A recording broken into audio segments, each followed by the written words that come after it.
Yo, what's going on, y'all? This is Marcus Rosa, aka Mazuma TV, back at y'all with some more boxing talk, man. I hope everybody's having a blessed, beautiful, positive, productive night. I hope y'all had a great day overall, man. I just figured I'd tap in with y'all.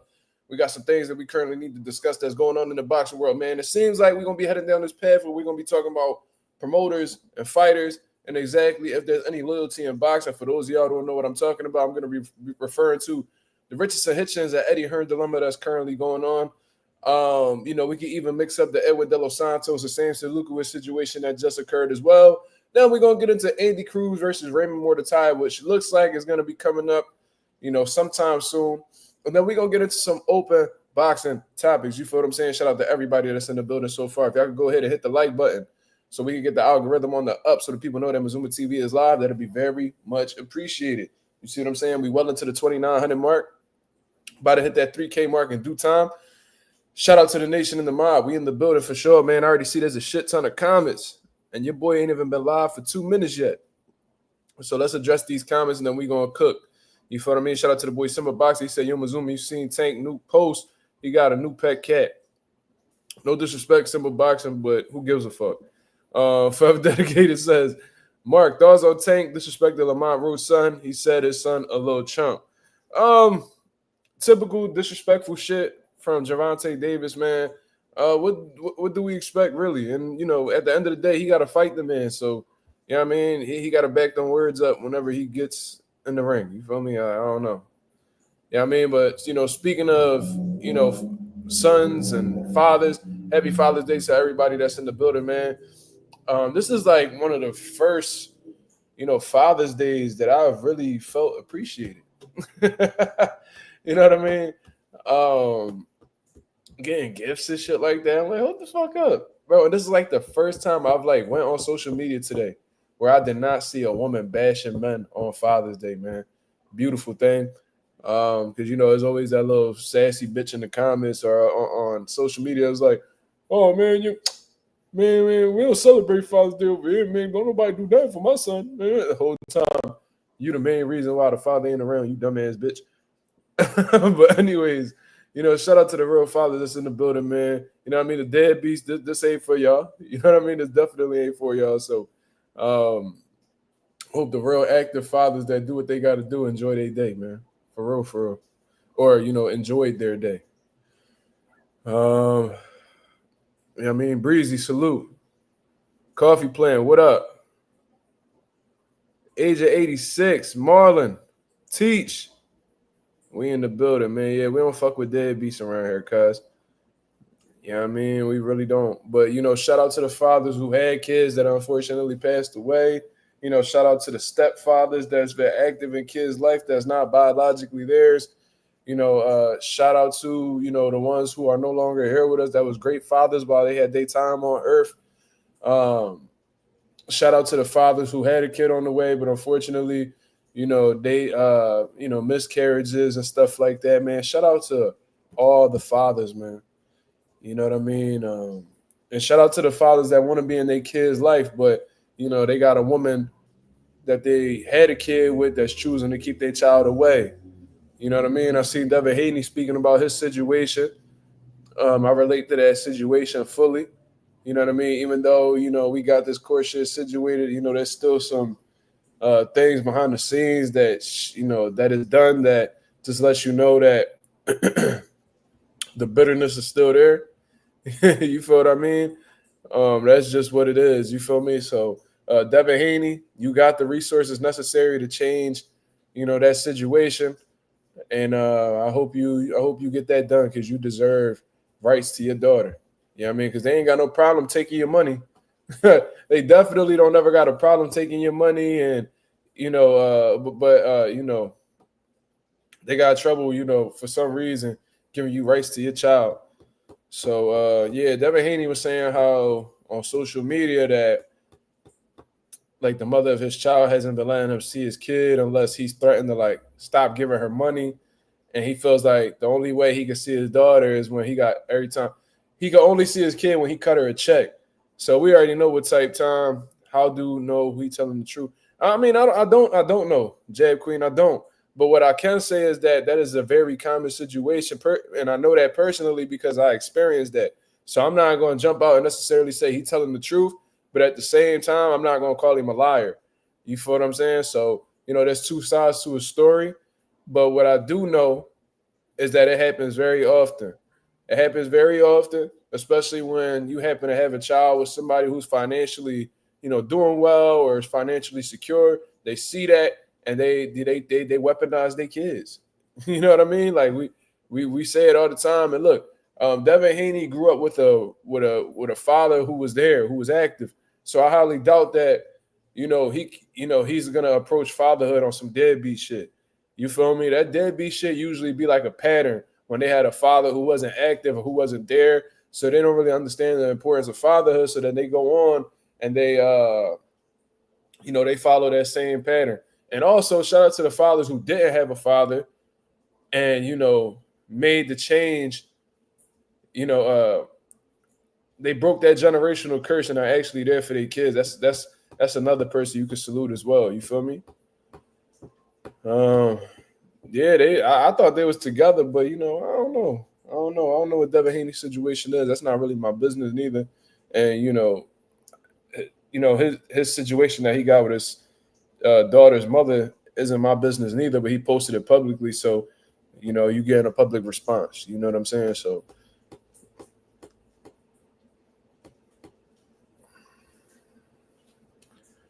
Jab Queen said, "Nah, I get that, but I mean, he chose her, and she said it's common too."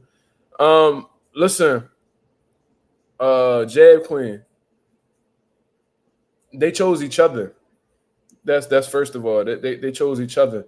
Because you can't have you need consent from both in order to have a child. Well, in all honesty, you only need consent from the mother to have a child. You know what I mean? Because I've seen times where fathers didn't want the child and the mother went on to have a baby anyway. She said he didn't sign the birth certificate. Well, look, man. I don't know. I don't know. Like I said, I can't speak on any of that. You feel what I mean? And them little details, I don't know. Because look, I'm gonna tell y'all this. My father signed my birth certificate. I'm gonna tell y'all this. My father signed my birth certificate, but when they handed me my mom the birth certificate, my dad's signature wasn't on the birth certificate. So they modified it, sent it over. You know what I mean? When my dad's signature on the birth certificate, they sent it back, and my dad's signature is still out on the birth certificate. So I'm not going to equate to, and my father was there every step of the way. So I'm not going to equate to him not being on the birth certificate, meaning that he wasn't there or he wasn't active. You feel what I'm saying? That's just not what I'm going to do. What I'm going to tell you is it's very common, especially for celebrities that make 7-8 figures, whatever the case is, to have their kids weaponized against them in order for some type of financial gain. We see it happen all the time. So that might be that. There might be some details we don't know. I don't know. But like I said, it could be all the details in the world that's going on. One thing that we can't dispute is that he deserves to be in his daughter's life just as much as she does. So I'm for 50-50 parenting. You know what I mean? I got that situation. I fought for that situation. I had my son for damn near half the time out of a month. You know what I mean? If it's 30 days in a month, I usually got him 15. I love it that way. And I think all parents, unless the other parent cannot be trusted or got some mental health issues and is not capable of watching a child, it needs to be 50-50, bro. I don't really think that, and there was a time, and when I was going through my joint, she wanted majority. You know what I mean? And she wanted me to have partial where I'll just have them like every other weekend, bro. Nah, none of that. And it's crazy on my paperwork, it says that I have partial custody. But when you look at the agreement that we have set in place, I got him damn near half the time. If not, sometimes they be months where I might have him more than her. So I don't know. I don't know. I don't get it. But it is what it is. I'm happy with what I got. So I couldn't give a fuck if they said majority, partial, whatever. If there's 30 days in a month and I got him 15, I'm a happy man. Straight like that. But anyways, let's get into this boxing talk, man. Shout out to everybody that's in the building. I wanted to speak about this because I feel like this is a conversation we don't really have too much. And then, if y'all want to continue to talk about, parenthood or whatever the case is, then we could definitely get into that in the open boxing topics section of this live. You feel what I mean? And I'm gonna actually put a link up as well. I'm gonna put the link up as well if anybody want to come through and chop it up. You feel what I'm saying? Let me see. Shout out to Ring Magazine for keeping us informed of what's going on in the boxing world. I wanted to speak on this because, like I said, I feel like this is an interesting conversation. Let's bring this up. Let me see. Yeah, the other we're gonna talk about this too. Oh man.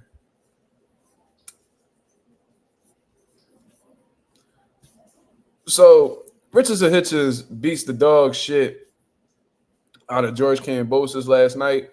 We spoke about it. I told y'all what was going to happen. I told y'all there was a big reason as to why we didn't want to see this fight happen. You know what I mean? We knew that it was going to be an outclass, and we knew that George Kambosos was going to get styled all over. You know what I mean? The jab was absolutely phenomenal for Richardson Hitchins. His accuracy was incredible, and him being the significantly bigger man, he was hurt. The accumulation got to George Kambosos, and he got packed up after getting hit with some precise body shots that he wasn't able to respond to properly, and they stopped the fight. As a result of that, George Kambosos was unable to make adjustments. He couldn't close the gap. He kept fighting at mid to long range, and he was just there to just get picked off from Richardson Hitchins. And that was pretty much the story of the fight. You know what I'm saying? The jab was absolutely phenomenal. And I was telling you guys while I was doing my live fight commentary that, Richardson Hitchins has a really good fucking jab, bro. Like, I think there needs to be some conversations had where we discuss him possibly being, top 5, top 10 best jabs in the sport of boxing right now. On some real shit, he might just crack that top 5. We talking about the Devin Haney's, the Jamal Charlos. We really got to assess where that jab is because that's a world-class jab that guy got. So as long as he got that world-class jab, he's going to give a lot of people trouble. Even if he comes up short in fights, he's going to be giving dudes a lot of problems. Do I think Rich got a better jab than Dev? I can't say a better jab than Dev. I can't say that because I've seen Devin Haney utilize his jab effectively against better competition, in my opinion. We got to see, although Richardson Hitchins showcased a great jab against Kambosos, we need to see how his jab is amongst higher level competition. You beat Liam Paro. Your jab was phenomenal against Paro. He was a champion in his own right, but it wasn't like he had a title defense or anything like that. He gave up his belt as soon as he got it. George Kambosos, same situation. He came up from 35. He was too small for the weight. And, y'all motherfuckers cherry-picked him, to be honest with you. Like, y'all cherry-picked him, So it is what it is. So regardless, so Richardson Hitchins, after his fight with George Kambosos, announces that he's a free agent. And in all honesty, that really caught me off guard. They definitely caught me off guard with that announcement. I didn't hear anything about, Richardson Hitchins being a free agent anytime soon or anything like that. But, that's what he came out and said. And that caught me to surprise because I thought that Richardson Hitchins was, content with where he was at. We really got to assess the whole situation with Richardson Hitchins. When he came up, he had a rocky start. He signed with Mayweather Promotions. I think it was really because he idolized Floyd. And I think that's how Floyd Mayweather gets a lot of the people that signs with him, in all honesty.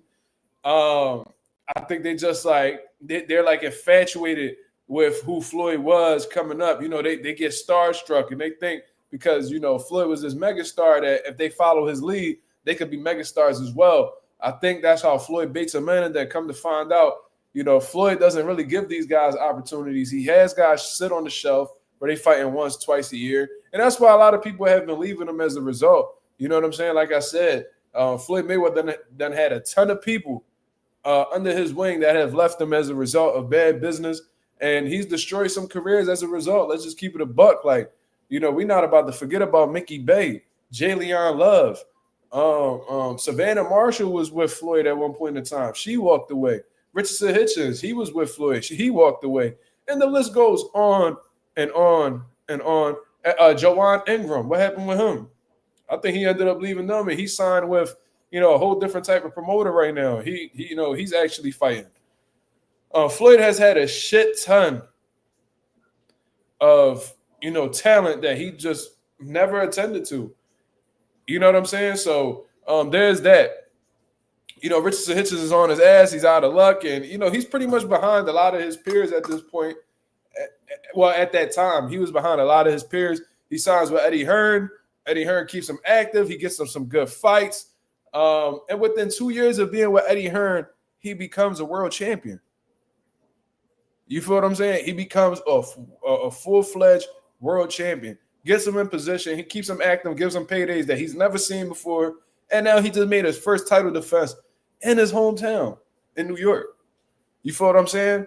I kind of understand where Eddie Hearn is coming from. I understand where he's coming from, y'all, because y'all got to really think about it. These promoters, especially when, they sign guys, they put a lot of money up in order to put these guys in position to, possibly become stars. Of course, they doing it for their own benefit at the end of the day because they're trying to come up, they're trying to make a profit, whatever the case is. But, these guys, they spend a lot of money, even if it means them losing money, at the time. They put a lot of money up to, get these guys up, in the upper echelon of boxing. So Eddie Hearn done put a lot into Richardson Hitchins. He's seen a lot of potential in him. Picked this dude up from the dirt and built him up to be a king. You know what I mean? Especially in the 140-pound division. He's talked about as one of the best fighters in the division now. 2 years ago, you wasn't necessarily saying that. So he pretty much resurrected his career. You feel what I mean? So now Eddie Hearn is seeing that Richardson Hitchins, after a good win, against George Kambosos, he's coming out talking about free agency. Now, when you coming out speaking about free agency, you pretty much letting the promoters, the networks know that you're available to do business with, or you're open to talking to other people. And Eddie Hearn sitting here like, yo, what the fuck? Like, you really about to you gonna announce this publicly after all I done did for you? You know what I mean? Like, bro, look what I did. Look how I changed your career. Look how I changed your life. You even said it in the interview how Eddie Hearn and them done changed your life. You feel what I'm saying? And, you doing all of that just to go ahead and explore your other options and try to leave me in the dirt. Now, what I'm automatically thinking is, considering the options that, Richardson Hitchins wants to pursue, the Devin Haney's, the Teofimo Lopez's of the world, that he's going to go directly through Turki Al-Sheikh. You feel what I mean? But Eddie Hearn made a smart move, man. He went with the relationship that he has with Turki Al-Sheikh. He reaches out to Turki Al-Sheikh and is like, yo, Marlon 2631 says it's business, not personal. We're going to talk about that.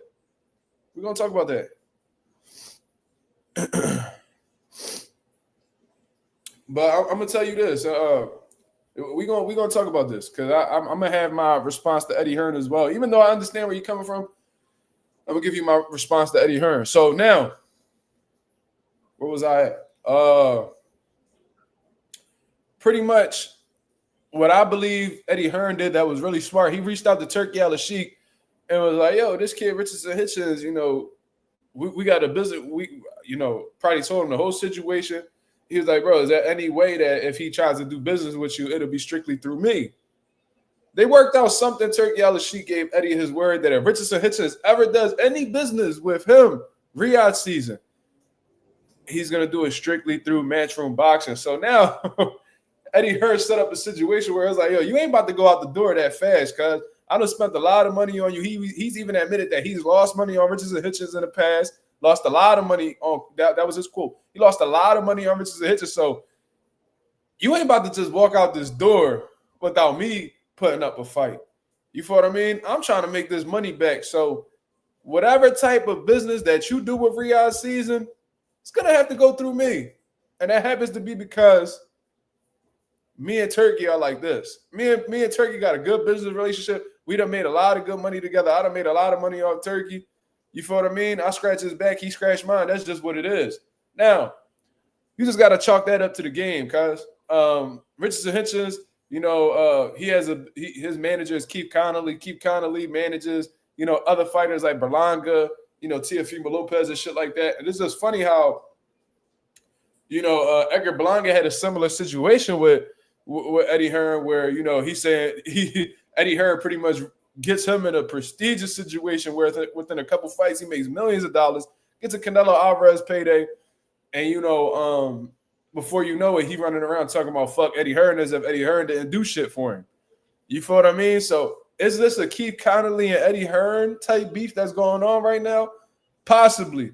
But like I said, Eddie Hearn was very smart for reaching out to Turki Al-Sheikh and getting an understanding that, if any business is going to be done with Richardson Hitchins through Riyadh season, Eddie Hearn and Matchroom Boxing will be involved every step of the way. You feel what I'm saying? Same situation with Shakur leaving Bob. I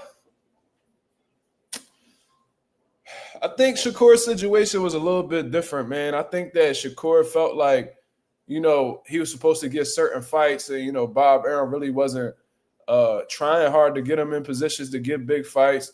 And I think there was some type of, situation where he wasn't necessarily happy with what was going on around him in terms of getting opportunities and shit like that. Like, I remember a few fights Shakur was looking to pursue at Top Rank. I think he alluded to like Top Rank, promising him certain fights, just like Bob Arum did with Terrence Crawford with Manny Pacquiao. Just trying to convince them to stay around and saying they're gonna get him this fight, and then at the end he shits the bed. You feel me? He making promises and then they don't come to fruition. So these fighters feel like they're being lied to and they want to step away as a result. Richardson Hitchins pretty much got the best, got placed in the best situation, and now he's looking to walk away. Eddie Hearn, like, damn, when you start to make money, you trying to walk away from me now? All these L's I done took to build you the fuck up, and now that we about to see some money coming in, now you want to walk away. I'm not gonna let you walk out the door that easily. You feel what I mean? So he knows everybody's shooting for Turki Al-Sheikh, because Turki Al-Sheikh paying the big bucks, and Keith Connolly probably telling Richardson Hitchins, yo, you know what I mean? You in free agency now. Don't re-sign with Eddie Hearn. You know what I mean? Let's cut this middleman out so you can come home with more money. You feel what I mean? Because that's ultimately what happens when you get the promoter up out of the picture. They're not getting these percentages no more. You coming home with more money. So if you got to pay a promoter 10 to 15% of your purse, and then you're able to keep them out of the equation, like now that you at a certain level where you don't need a promoter, that 10 to 15% is staying in your pocket now. You see what I mean? So maybe Keith Connolly like, look, man, you a world champion. You a free agent now. You one of the biggest fighters in the division. You don't need Eddie Hearn no more. So it's cool to step away from him, do business directly through Turki Al-Sheikh, you know what I mean, and come home with a bigger bag. And Eddie Hearn not with that shit. Eddie Hearn like, yo, man, what the fuck? Like, you crazy. You gonna let this dude get in your ear and tell you all this shit when I done put you in position to be the champion that you are today? I put you in position to get the paydays that you got today, and you just about to walk away because you listening to this snake? All right, we not having that. We not having that. So, listen, I understand that whole situation, and I understand both sides for real. But I'm gonna tell you this: Eddie Hearn admitted this in his interview that I saw, so it was quite contradictory. But we're gonna hear Eddie Hearn's quote. So Eddie Hearn said, "I had a heartwarming call from Turki Al-Sheikh this morning. He confirmed he will only deal with Matchroom Boxing moving forward on Richardson Hitchins. So we will begin those discussions." So now he got Richardson Hitchins trapped. You know what I mean? Unless he go to PBC route or something like that. All right. I see that, he cutting off the ring on Richardson Hitchins. That's what he doing. You feel what I mean? He cutting the ring on Richardson Hitchins. He know where Richardson Hitchins trying to go. So he set up he beat him to the location. He like, all right, you know what I mean? You going this way? All right, I cut you off. Now what? He cutting off the ring on Richardson Hitchins from a business aspect. You know what I'm saying? So that's interesting. And I guess he checkmated Richardson Hitchins from that aspect. He goes on to say, "I was disappointed with Richardson Hitchins' comments in the ring. On one hand, he says Matchroom has completely changed my life in 2 years. Then wants to tell the world he's a free agent. It didn't sit well with me. So I pulled Richardson to one side quietly after back in the changing room and told him how I felt. It left a really bad taste in the mouth after all the investment we've made in his career. You see what I'm saying? So that's his statement. You know what I mean? That's what he thinks about this whole shit. And you know, I'm gonna give my take on this. And I seen Oscar De La Hoya, a little thirsty ass, coming around talking about Hitchins. If you are a free agent, please give me a call. I would like to be a promoter. You see what I'm saying? Because Oscar De La Hoya and his ship over there at Golden Boy is sinking. You know what I mean? Ryan Garcia laying eggs, his biggest, most popular fighter. You know what I mean? His stock going down the drain. You know what I'm saying?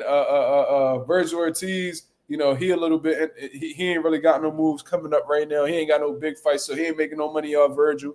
Virgil career at a standstill right now until they announce something. He still ain't fighting for a world title. Then we got what's the other dude? William Cepeda about to get cashed out against Shakur. You feel what I mean? So he looking for this next big star that he can make a bag off of, because right now he ain't really got nobody popping. Canelo left him. You know, Jaime Munguia left him. I think, yeah, Jaime left him. Yeah, you know, what I'm trying to say is he ain't got no big bucks rolling in right now. He ain't really got nobody with hella momentum behind him. So he looking to bust a move. You know, he also tried to say shit with Teofimo Lopez. Little did he know, Teofimo Lopez is still contractually obligated. I guess Tyrek still has the rights to him. I think Tyrek was just like, yo, you know what I mean? You can go do whatever the fuck you want. Just bring us, you can fight whoever you want, but you're gonna bring us back our percentage. You feel what I'm saying? So yeah, like Golden Boy, they asked out. So you see Oscar De La Hoya thirsty ass running around here talking crazy. But I also want to talk about Oscar De La Hoya's latest clapback video, man. I want to speak on that as well, because he talking about the media, and I talk about the media all the time and how they all sellouts and how they don't hold motherfuckers accountable. And he brings up something that I've been saying for a while. But anyways, let's continue to stay on this topic right here. I'm gonna tell you guys something about this boxing shit, man. And I spoke about this in the group chat multiple times, but you know the group chat isn't alive, so let me just address this with y'all. This boxing shit, first of all, boxing is a grimy game. There's a lot of money that could be made in the sport of boxing, but just like anything else in the business world, you're gonna have some people that make it, you're gonna have some people that don't make it. You feel what I mean? There's gonna be people that come up off of something in terms of, you know, finance, and then we're gonna have people who get left in the dust. That's just, and we've seen it happen time and time again. We historically have heard about, you know, fighters who've made a shit ton of money. We heard about fighters who done got fucked over. Like I remember Shannon Briggs did an interview on Joe Rogan, pretty much saying how he fought fucking Vitaly Klitschko for free, and how he pretty much got fucked over in that situation. Of course, we heard the Mike Tyson stories with Don King taking money off of him, and we done heard Ricardo Mayorga done talked about how he got fucked over by Don King. You know, a lot of shady shit happens behind the scenes, right? So I'm gonna tell you guys what's the main. Once you get to a certain point, you're gonna understand this, and this is coming from somebody who's done business deals with DAZN. We done fought on PBC cards. Like I'd have seen the game. I know how this shit go. I've worked directly. I've watched my father work directly with big networks, big promoters that's associated with PBC, Al Heyman, all that good shit. And the main objective at the end of the day for a fighter is to get as much money as you can, even if it means fucking the promoter over. You know what I mean? Canelo Alvarez do it all the time. You think that these fucking networks be making a shit ton of money off of Canelo? No, Canelo be scraping every dollar that he can out of that pot, and he dips.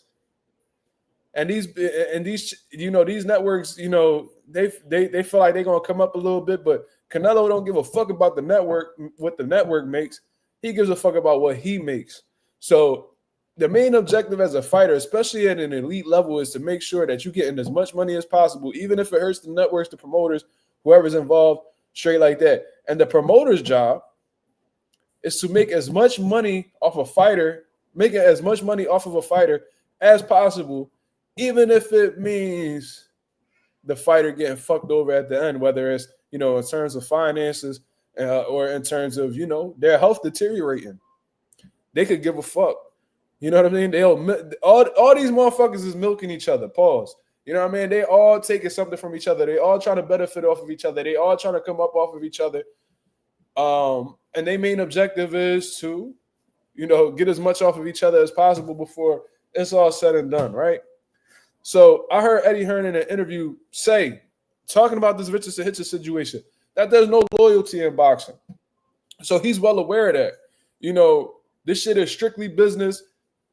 No loyalty is involved. We've seen, Canelo Alvarez do business with Eddie Hearn, and they look like they got shit going really well, and then Canelo will bounce. Devin Haney had a good business relationship with Eddie Hearn. He would bounce, especially when he went over to Top Rank to fight Kambosos. He did that 3-fight deal with Top Rank. Motherfuckers come and go. There's no loyalty in this shit, right? And like I said, I understand Eddie Hearn's frustration because, he built Hitchins from the ground up and made him somebody. You feel what I mean? And now Hitchins is looking to walk away. And he's like, damn, after all this shit I done did for you, I done, now you about to walk away. Once we about to see some money coming in, after all these losses I done took with you, now you want to walk away. So he's feeling betrayed. But this is the thing.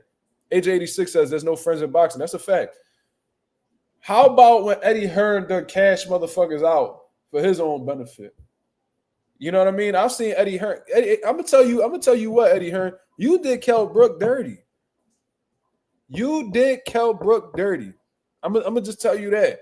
And there's other fighters that I could also mention that he kind of fucked over, but you had the IBF welterweight champion of the world in your stable, right? You had the IBF welterweight champion in your stable. He was undefeated. You know what I mean? He could have, really did some good things. You know what I'm saying? You went and put him up against a prime Triple G. A prime Triple G. You made him move up 2 weight classes. And you fucked over Chris Eubank in that situation as well. That's why he don't fuck with you. Because from what I understand, Chris Eubank was supposed to get that fight with Triple G. He X's Chris Eubank out of the equation and gives the fight to Kell Brook. So you fucked over Chris Eubank out of that opportunity to fight Triple G, from what I understand. And you put Kell Brook in that line of fire against a prime Triple G, dog. You destroyed this man's career. We're going to get to Luis Ortiz, Ralph. You beat me to it. But he was the next one I was going to speak about. Shit, you could say he did Anthony Joshua dirty too. For real. But let's talk about this. You make Kell Brook move up 2 weight classes to fight Triple G. And although he tried his best, he left with a broken orbital bone. And to be honest with you, Kell Brook's career has never been the same since then. That's just the reality. You feel what I mean? This dude, Kell Brook, he retired now. They catching him snorting lines and throwing combinations after he snort lines of coke and shit. You don't see Eddie Hearn nowhere near him to, give him the help that he needs. Kell Brook, as washed up as he is, he talking about coming back and fighting niggas. So he not in the best financial situation. GGG ruined Kell Brook. He did, but that could have easily been avoided. Kell Brook could have stayed at welterweight, and fought Earl Spence off of the rip. But even if he lost to Earl Spence, he probably could have still had, a lot left more in the tank and still gave you quality fights and stuff like that. You feel what I mean?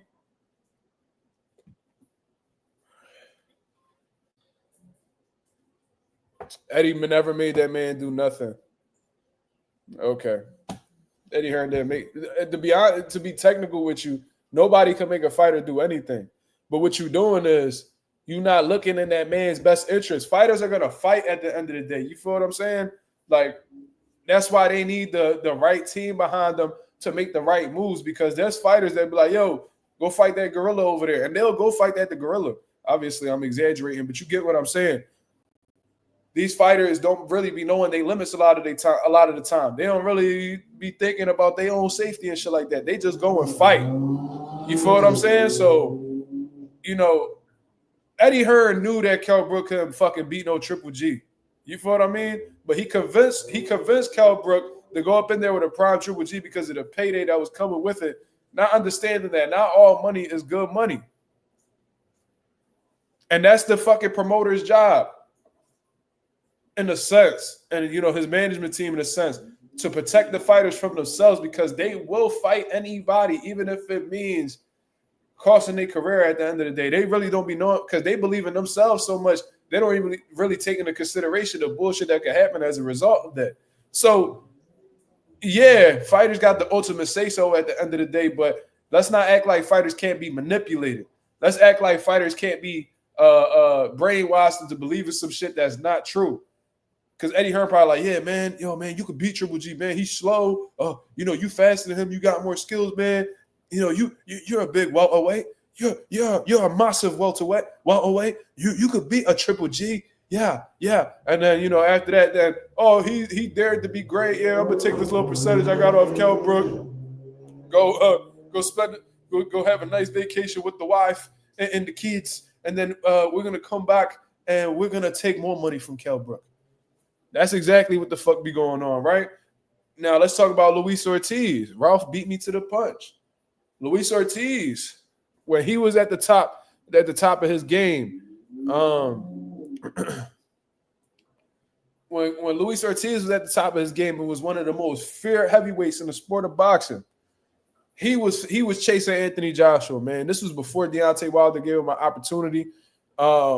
And shit, without Deontay Wilder, Luis Ortiz would have never gotten an opportunity, unfortunately. Jesus Christ, bro. These niggas are annoying as fuck. I cannot stand these dumbass Puerto Ricans, bro.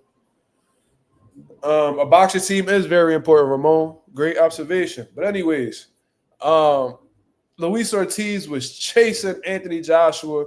You know what I mean? He could not get that fight. So Eddie Hearn strategically signs Luis Ortiz, promising him that he's going to give him the Anthony Joshua fight. You know what I mean? He's finally going to give him that world championship fight that he's looking for. Little did Luis Ortiz know that Eddie Hearn signed Luis Ortiz so he could control him and keep him away from Anthony Joshua. So we're going to give you this fight over here. We're going to give you this fight over here. We're going to give you this fight over here. And, once we're going to give you a few fights that lead you on to believe that you're going to get an AJ fight. You know what I mean?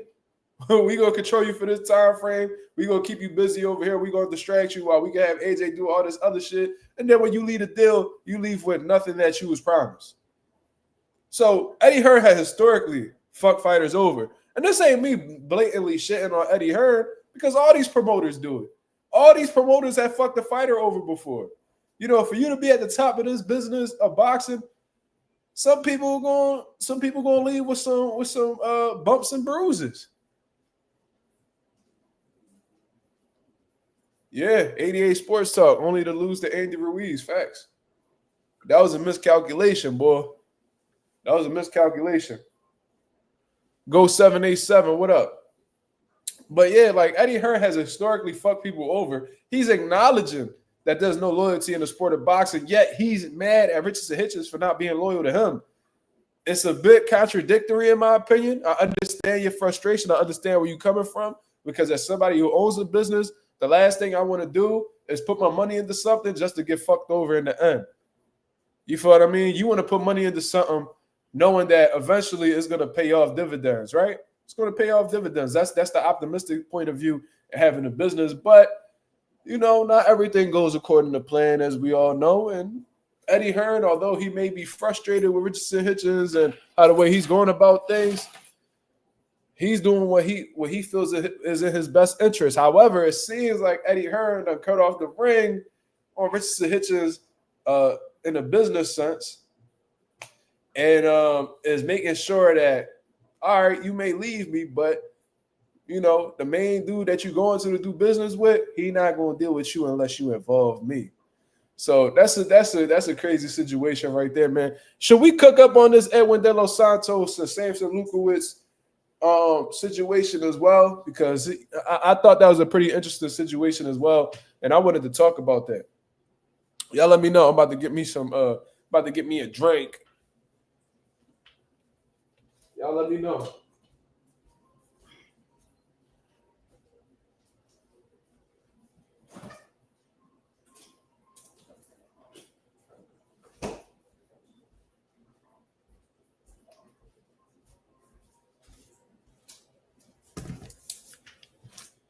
All right.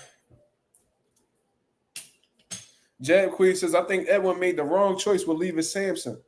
Okay.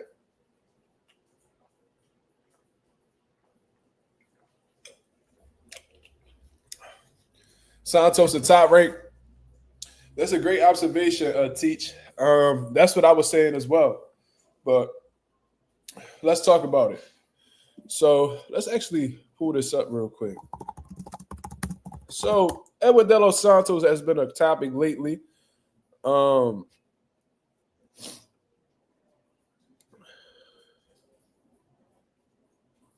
me see if I can pull this up. Yeah, let's actually pull this up right here. So on June 13th, so this was about 2 days ago, it was announced that Edwin De Los Santos and Samson Lukowicz had split ways. Now, it was all good just about a week ago. It was all good about a week ago. You know, Samson Lukowicz and Edwin De Los Santos was, headed into the fight with Keyshawn Davis. You know what I'm saying? We all know what happened with that situation with Keyshawn Davis, in my opinion, purposely missing weight and the fight falling through. Samson Lukowicz made a sound judgment, in my opinion. He seen that Keyshawn Davis wasn't really trying to make the weight. He felt like Keyshawn Davis was trying to take advantage of Edwin De Los Santos, and he already had multiple advantages going into the fight. So as a result of that, he felt like it was in Edwin De Los Santos' best interest in terms of safety to walk away from the situation. And I thought that was a brilliant move, in all honesty. And at the end of the day, you're getting paid.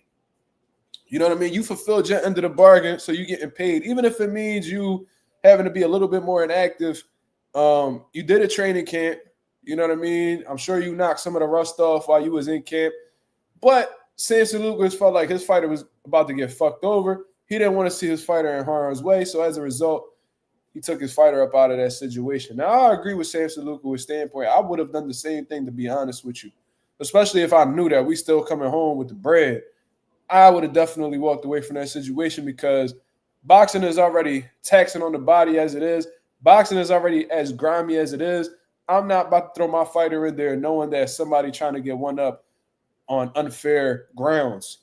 You feel what I mean? So Samson Lukowicz was looking at it like, yo, I'm trying to do what's in your best interest. You know what I mean? I'm trying to do what's best for you in a safety aspect. Edwin De Los Santos was like, man, like, you should have still let me fight. You know what I mean? I don't really care about the advantages that he had. I wanted to fight for that world title. So it's Edwin De Los Santos just being a fighter, just him having the fighter's mentality and really feeling like his promoter didn't come through for him because he really wanted to fight at the end of the day. He believed in himself that much where he felt like even though Keyshawn had those advantages, he still believed in himself. So it's a fighter being a fighter, just like we were discussing previously. And wait, what? If I'm paying somebody to inform me and they give me bad info that cost me hundreds of thousands, I don't understand. What was Marky Dan talking about?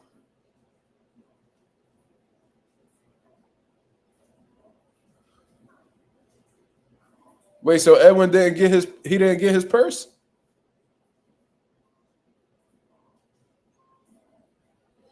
See, this is why it's a good conversation because I understand where Samson's coming from.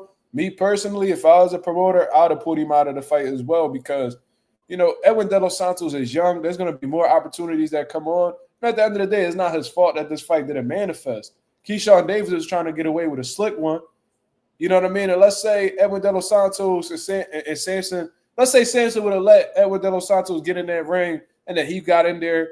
Clearly a drained fighter coming off of a 2-year layoff and injuries, getting punched on by Keyshawn Davis, and that he's never able to bounce back because of the damage he sustained. Everybody would have looked at, Samson Lukowicz like he was an idiot for letting the fight happen.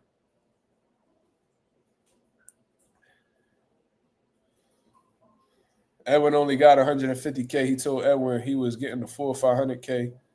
That was a lie. Shit, he got compensated for something. There's people who will make weight, the fight fall apart, and then they leave with no purse.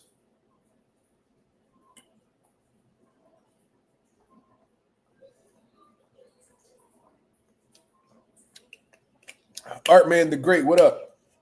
I'll be seeing you on Twitter, bro. Salute to you and shout out to you for I'm gonna give Art Man his respect. I was waiting for him to come on here.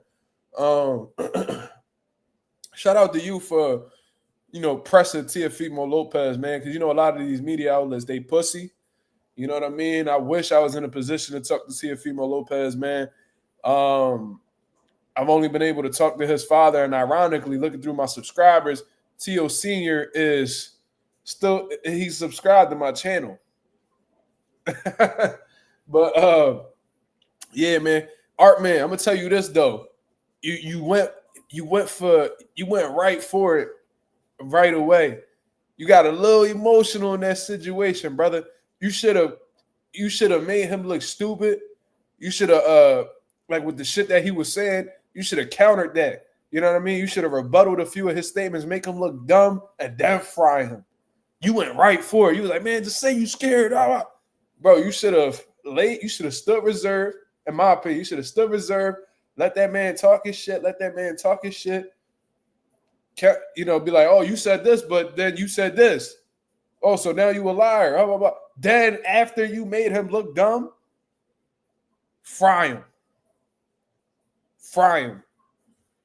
You feel what I mean?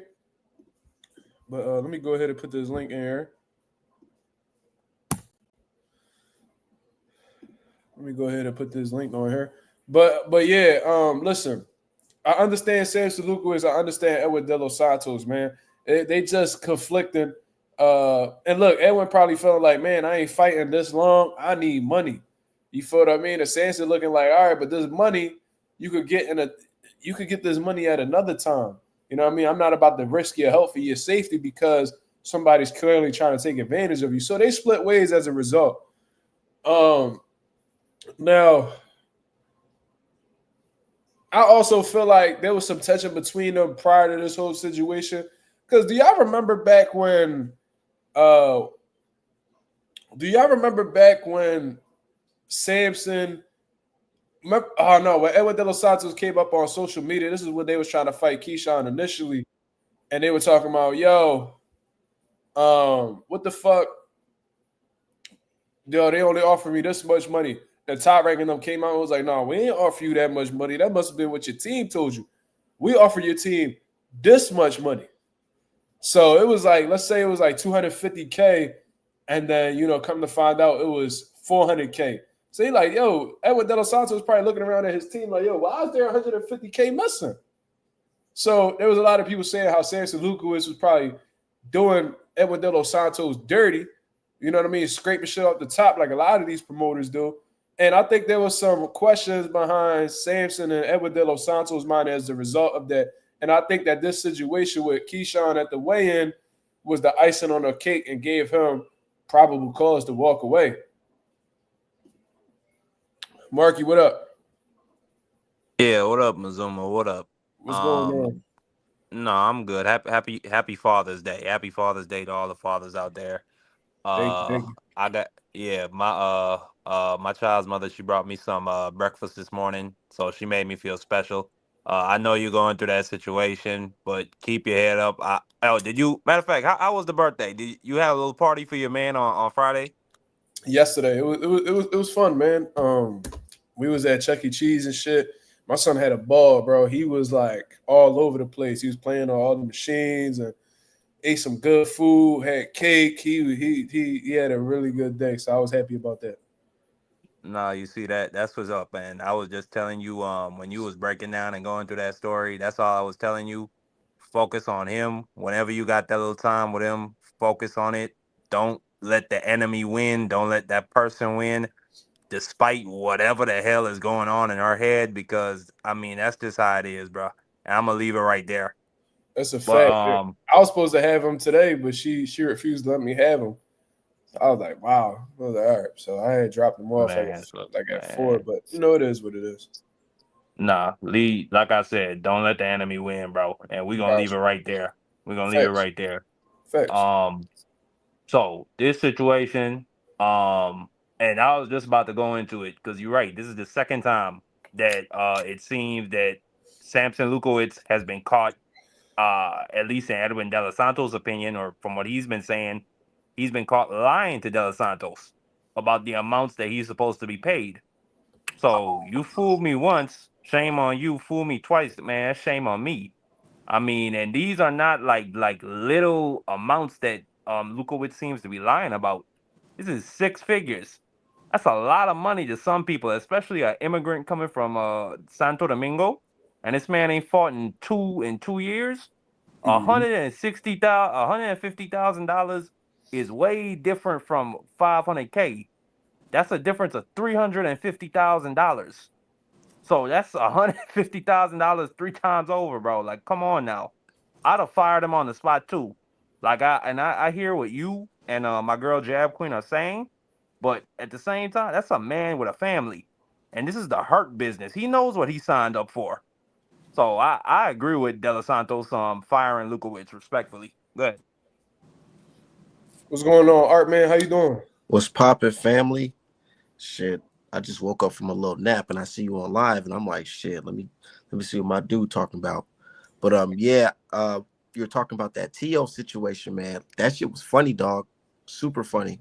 Yeah, bro. But because it was super random. You could have really deep fried him though. Like you did your thing, you got your point across. But bro, and you had the dick eaters in the chat all mad and shit. I feel like I cooked him because no, I'm not saying he already explained. He explained that basically he don't want to fight dude for a dumb asinine reason. And then he tries to say the $11 million was fake, it wasn't real. He started capping. Exactly. But I think you should have really. I mean, you did what you had to do. So and plus it's cool. I'm not no interviewer or nothing like that. You don't need to be the press of nigga shit. Yeah, listen, we just chopping it up. Yeah, bro. Me personally, bro, I'd have dragged him along, made him look stupid as hell. But that's what I told him straight up. Like, bro, you're scared. You don't want to fight this dude, man. Like, it's that simple. I don't have to take it too far. I can just say it's simple. You're scared. You can't avoid that jab straight. Facts. Well, what's going on, Jab Queen? What's going on? Happy Father's Day to all the fathers on the panel, first of all. Thank you. You're welcome. What was your name?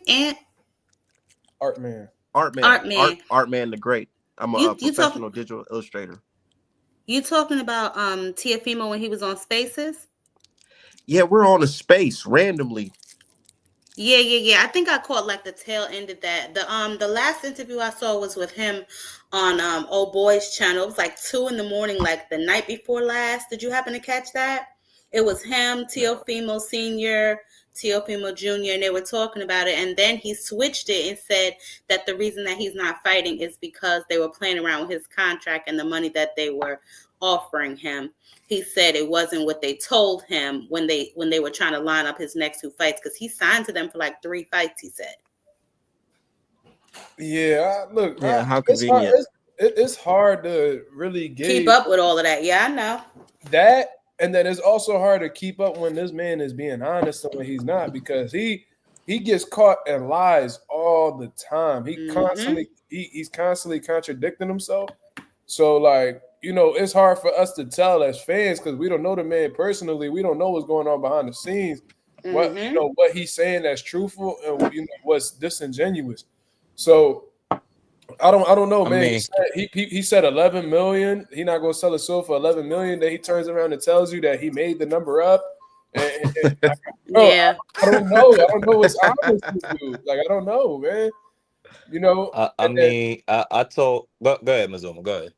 No, like I'm just saying, like there's been several instances where he done been caught in lies. So it's like, how do we know what's real and what's not? I told Jab Queen, because Jab Queen has a boxing channel herself. She has a great channel. And I told her that on the Jab Queen. Most Dev. That's my sister. I told Jab Queen on her show the other day, I'm not giving this nigga the benefit of the doubt at all. He comes from deep substance abuse. I'm talking about his father. And I'm not just talking about the liquor. You know what I'm talking about. Yo. No, it's the facts, Jab Queen. And you might not like it, but Jab Queen, you probably new to the channel, but did you see when I was talking to T.O. Sr. on the phone and admitted that he was on drugs? No. Yeah, you just gotta look. Queen. He came on. I called him because I found his number, so I called him. And he got mad that I was calling him because he was in my comments talking shit. and then he admitted to being on cocaine, and he admitted to putting it on his genitals when he has intercourse. What? Yeah. Wait, was he zooted when you talked to him? I said he sounded like it. He sounded like it. So I was like, bro, you on that? He said, man, I'm on coke right now. I was like, what the Oh fuck? my God. Bro, Swear to this God. man called his I phone think this randomly, dude got- and T.O. Senior just happened to pick up. That was the funniest Yo, that's shit crazy that his ever. number is out there. That's what's really crazy. Yeah. I got all their numbers. I text T.O.'s sister. She be ignoring me though. And then T.O. dad, I call him here and there, but he got me blocked now. But Trolling the hell out of them. Yeah, because his sister was going around talking shit to all these fighters, acting like she I tough. know. And then so I was like, let me call her and see what type of time she on. She answered, that she hung up. The father, he still subscribes to the channel to this day, but like somehow like I be hating on him. He hate me, but he be watching me. So he aware. Hate watching. Yeah. They do that with a lot of channels. I'm sure they are. But yeah, I seen Tio in the spaces, and then I caught his interview there. He be going live at like 2 a.m. They all must be on something. They just be randomly popping up. Like it's mad crazy. They randomly be popping up. But I want to touch on this Edwin De Los Santos and Samson thing really quickly. Okay. Mikey Dan, I understand what you were trying to say, but at the end of the day, okay, Samson had maybe, possibly, or someone on the team had their hand a little too deep in Edwin De Los Santos' pocket. Cool. As Mazua said, they all do that, right? But at the end of the day, I feel like he really showed that he cared about Edwin De Los Santos, because more importantly than the money is your health. We know you're coming off of a year-plus layoff. We know you had medical issues. What if you got cut and it didn't stop bleeding? What if something happened to you in that ring and y'all just worrying about the money? Not trying to throw them under the bus, but look what happened to the Haneys. They took the money over worrying about what was right, you know what I'm saying, not making Ryan get down to the contracted weight, and look what happened. That's true. I agree 100%. But at the end of the day, the first is always going to be here. These guys, they got bills. So if he wants to fight, he wants to fight. Yeah, But, look, it's a great point. That's really. I understand both sides. It's tough. It's like a gray area. It is. Yeah, it's tough. My point really is that the decision lies with Edwin, and I hear what you're saying, Jab Queen, and I think and I don't think that I think Lukowitz had good intentions. I really do think he did, because I thought that Keyshawn was gonna style on this dude and stop him inside 8 rounds before the weight. So now y'all are moving up to welterweight. Y'all are moving up 2 weight classes to 145. So I could totally understand that 1,000% why he wouldn't want his fighter to fight. But at the same time, I pay you to keep me informed, and you gave me bad information. You told me if I pull out of this fight, I'm gonna get all $500,000 of my purse. And that could have been something that Top Rank told him, though. You don't know that. And Top Rank came out and said, listen, we were going to pay him, but look at how much money they lost on the ticket sales. Look at how, you know what I'm saying, all the money they had to refund because people wanted their money back. Not to mention they had to move the fights up a slot, which means there were one less slot on the card. They have to pay for all these things. I would give them the benefit of the doubt, Jab Queen, if once again this was not the second time Lukowitz has done this. This is not the first time that he's lied about. Okay, and he kept him on his team after that. So apparently, they obviously they got now over it's done. Now he's not. He got him up out of here. He tired of that shit. Well, he ain't gonna do much better with Jay Prince. He ain't gonna do much better with Jay Prince. You think Jay Prince ain't got to stick his hand in his pocket? Well, Jay Prince with Jay Prince. Yeah, Jay gonna make sure motherfuckers get paid, and he gonna make sure he the main one that get paid. I mean, as a manager, I don't know. Jay Prince be signing dumb niggas. He got Jared Anderson, Shakur Stevenson. I don't know. I don't like that. Marky Dan is crazy. You can't throw. Oh, I meant Shakur Calderon. His catalog crazy, bro. His catalog crazy. Of people he managed, bro. He got Abdullah Mason. What you mean, dumb people? You bugging? No, even before that. Okay. Like that's Floyd, one. Floyd, Andre Ward, Shakur, fucking Man, you he got almost Abdullah unalive Baby. Floyd. He only signs what he hey, brother, considers to be stars. did you As already he cook should. on that Javante and Roach going back and forth on the timeline? You could elaborate, brother, because I didn't even I check heard in that. with Yeah, so them boys going back at it, back and forth. That means we might have an announcement coming pretty soon. But Tank mentioned something about his kids or whatever, and Roach said my kid will spit on you. Javante responded, yeah, he We responded getting on some ghetto. like we could take him to Jesus the streets Christ. type shit. Mm-hmm. Yeah. See, this my thing, man. If y'all motherfuckers don't like each other, it is what it is. Y'all ain't gotta like each other, but man, y'all, it's like they be so quick to like fuck their money up, bro. Mm-hmm. Like, y'all be Bringing so kids quick. into it, all other kind of shit. Like this is getting real Martin Luther King Boulevard-ish. What is happening? Damn.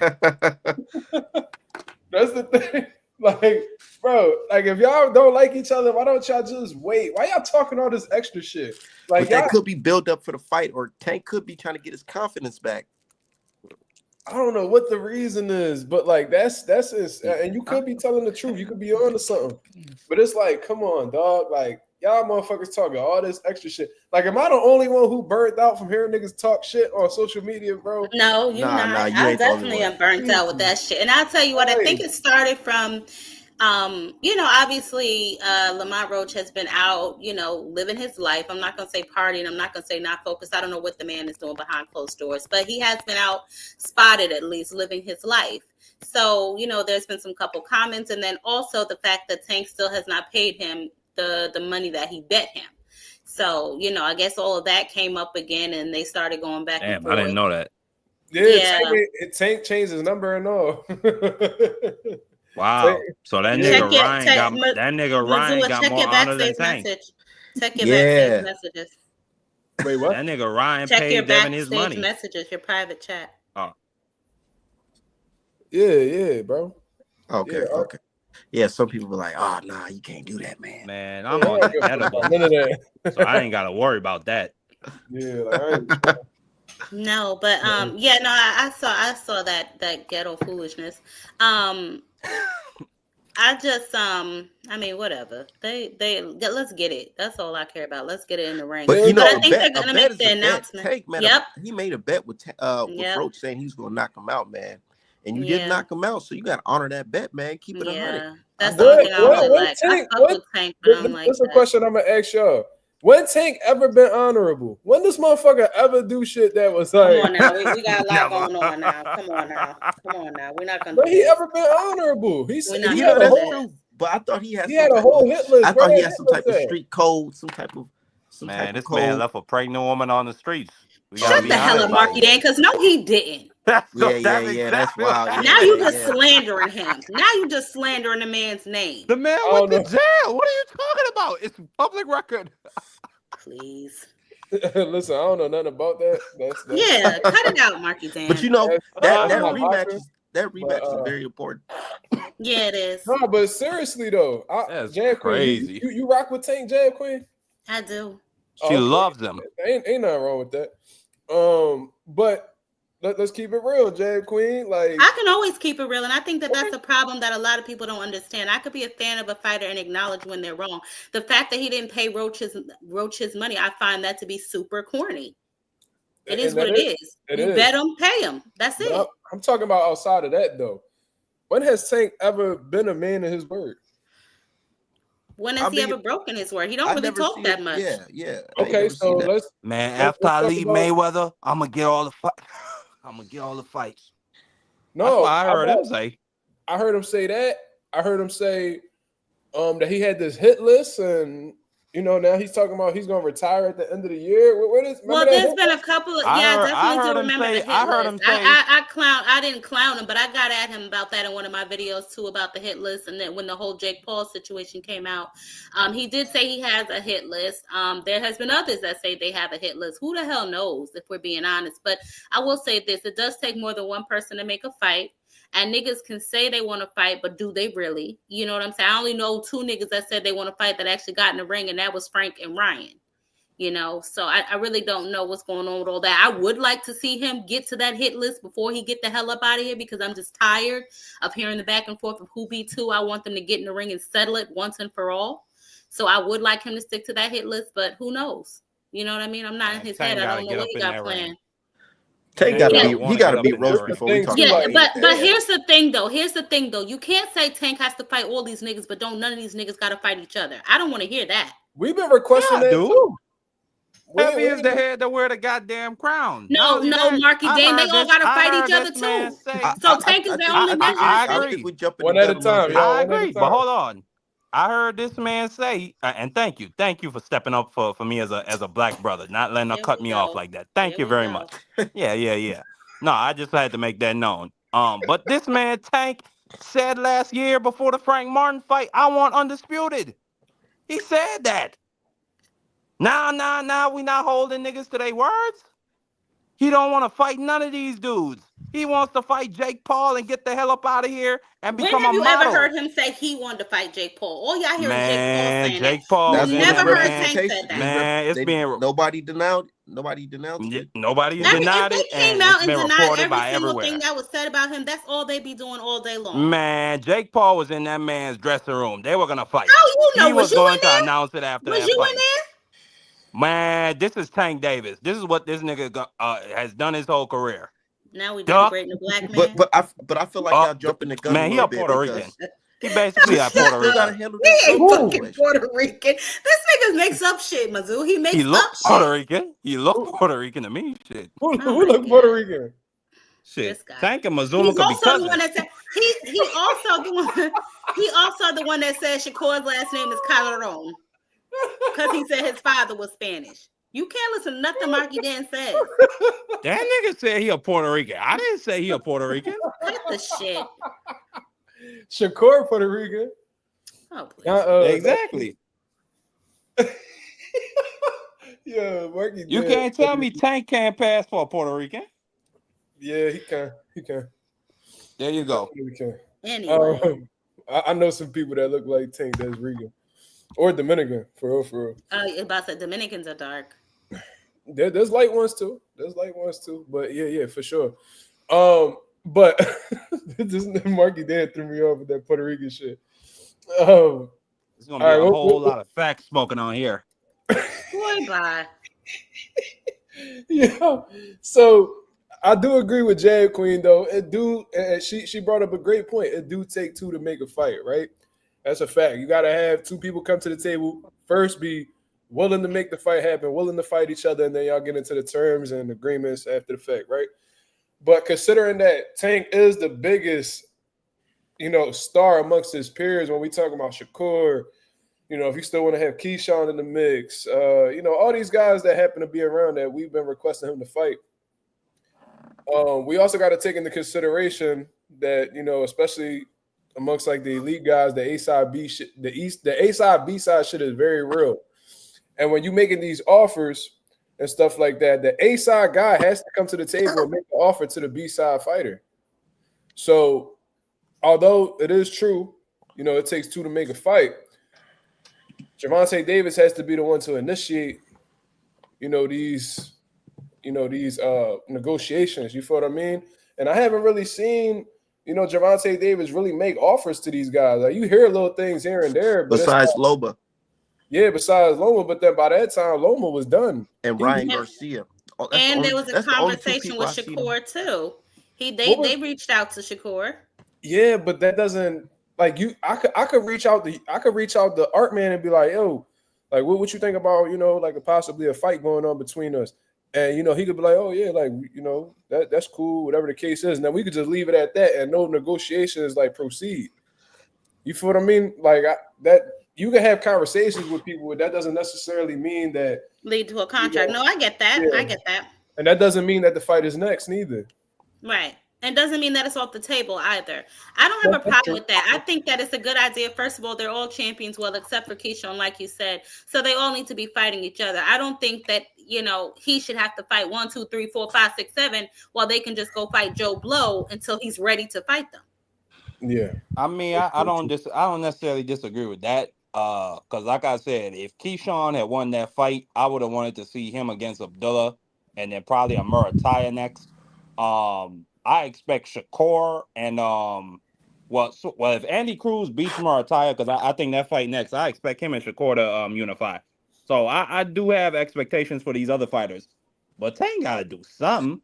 You just can't keep pulling up dudes from 130 and then fighting guys like and Frank Martin. He's not a bad fighter, but he's not an Abdullah Mason.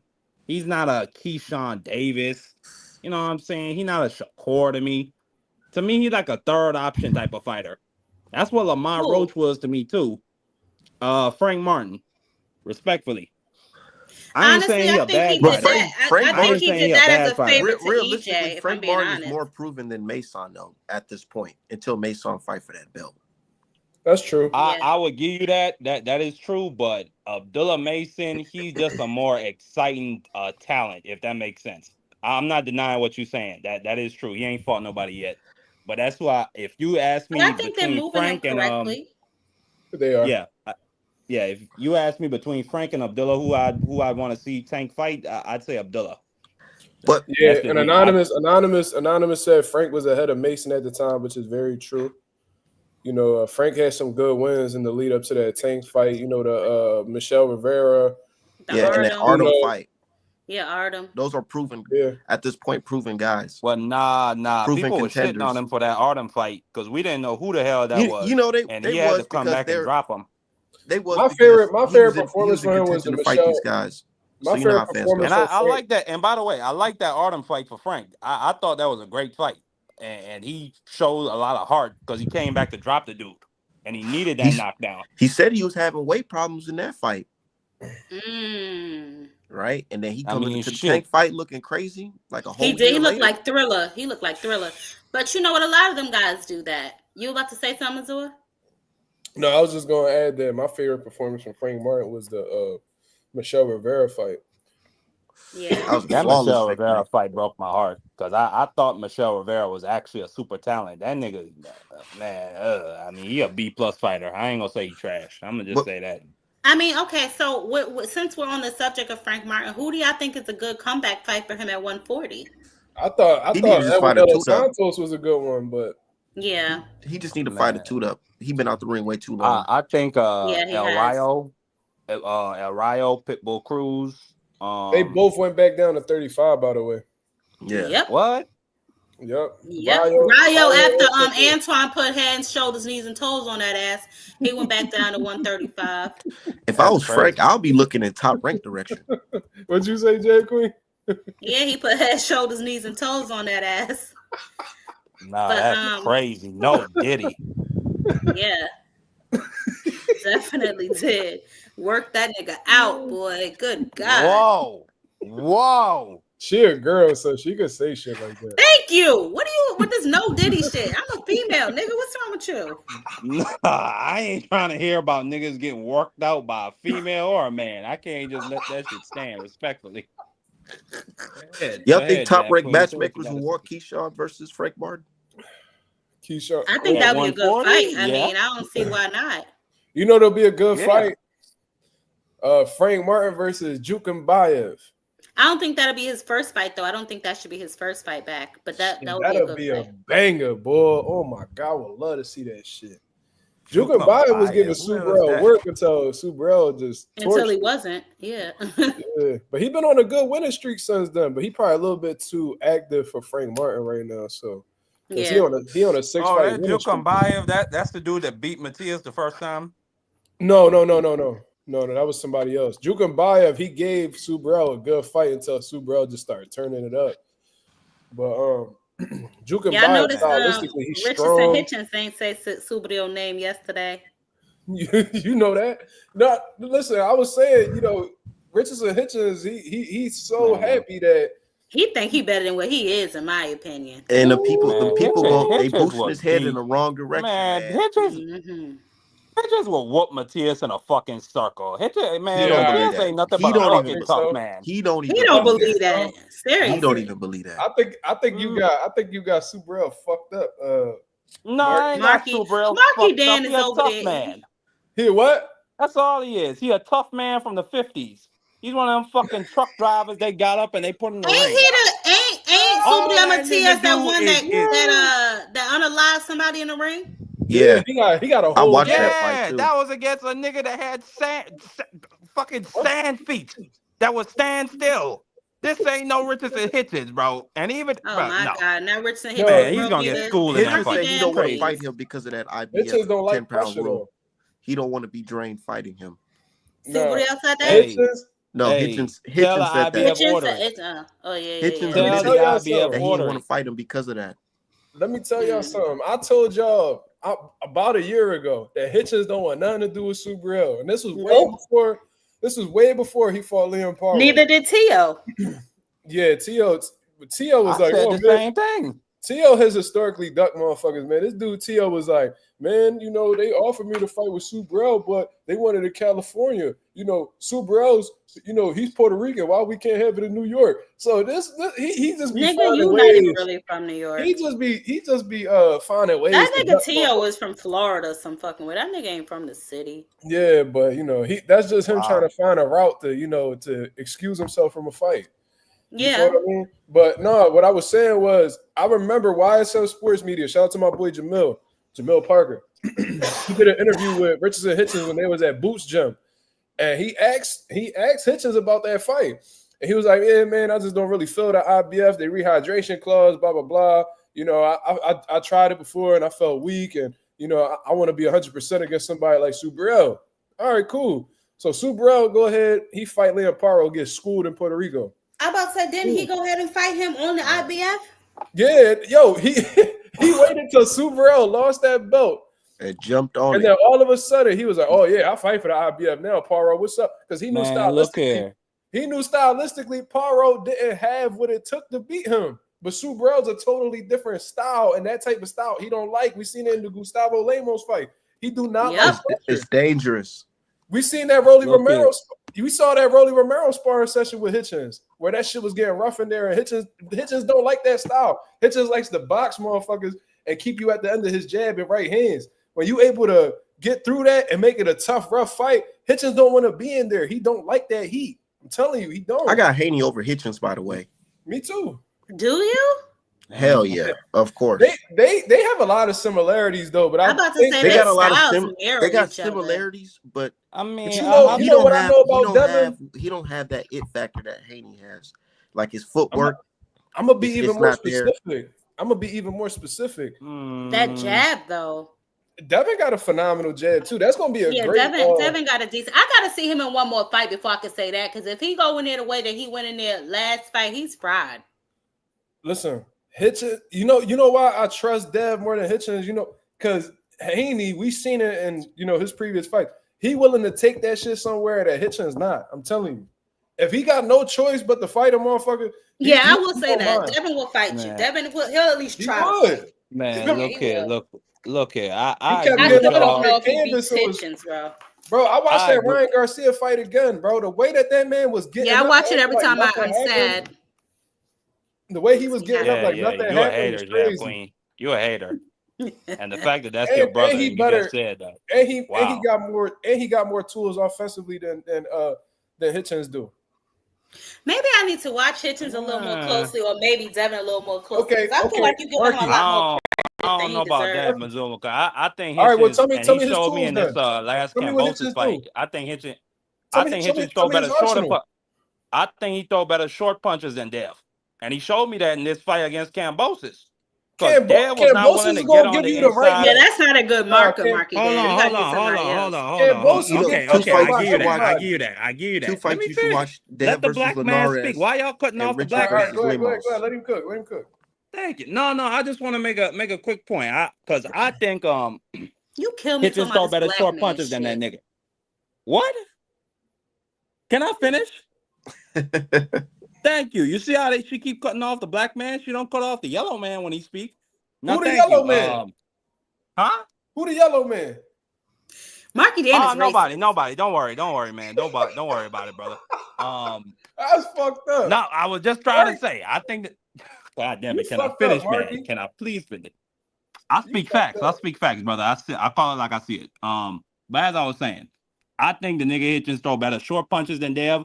Dev, from what he's shown me, and again, Hitchins does the same thing where he just throws ones and twos throughout the round, and he's just trying to win the rounds. Dev does pretty much the same shit. They both have really great jabs, really great straight right hands. I think they're both good at managing distance. And again, yes, I acknowledge Georgie Boy is pretty trash. He's pretty garbage. Still, Dev beat that nigga 24 rounds to nothing. I didn't see the same type of style. It took him 24 rounds and he didn't even knock him down, knock him nothing. What are you talking about? Exactly. When bringing up the fact that Hitchins throw better short punches than Dev and got him the hell up out of there with that left hook to the body. So because I think he throws better combinations. But who fought a better version of Kambosos though? He's trash either way, though. I mean, listen, I know that he's not like this fucking world beater, but who beat a better version of Devin Haney? The one who came off of a win against Tio, or a nigga who came off of a stoppage loss in a bullshit fight? His recent man, it's trash no matter how you look at it, man. I'm sorry. Georgie Boy is garbage. Okay. I think Tio was drunk. I think he was smoking that hookah. I think he realized his girl was getting piped down by some BBC. He didn't like it. It messed up his head for that fight. And we saw what we saw, bro. On top of the fact that nigga had to go through like 2-3 weight cuts. I don't think that was the best version of Tio. It was just good enough for Georgie Boy to beat him. No, I'm gonna tell you this. Haney beat somebody who came off the biggest win of his career. Hitchins beat a nigga who came off of a stoppage loss and a cherry pick in his last fight. And we just gonna leave it like that. All right, yeah, those are the facts. I can't dispute. But I think Haney is better offensively, and I think he's faster than Hitchins. Hands and feet. So I don't know about that. You think Hitchins is fast? I don't think he is fast as Dev. Maybe I'm gonna have to go back and watch some of his other fights because against Kambosos, anybody probably can look fast. So maybe I'll go back and watch maybe the Lemos fight or something. I don't even like when I watch Hitchins fight. He don't really look fast to me. He just look like sound, like technically sound. Like he's definitely accurate. Yeah, accurate. That's what was killing Kambosos. Kambosos was literally just there and just getting picked off. Like Hitchins, his accuracy, like his percentage was crazy. The range that Kambosos was fighting at, I knew it from the start that Hitchins was gonna stop him, or if he didn't stop him, he was just gonna have his way with him. Yeah, he was beating the shit out of Kambosos. That was sad, bro. But like everything Cam did was from long range. Everything Cam did was from long range or mid range, and that just let Hitchins sit back and use his jab. He was countering him on the way in.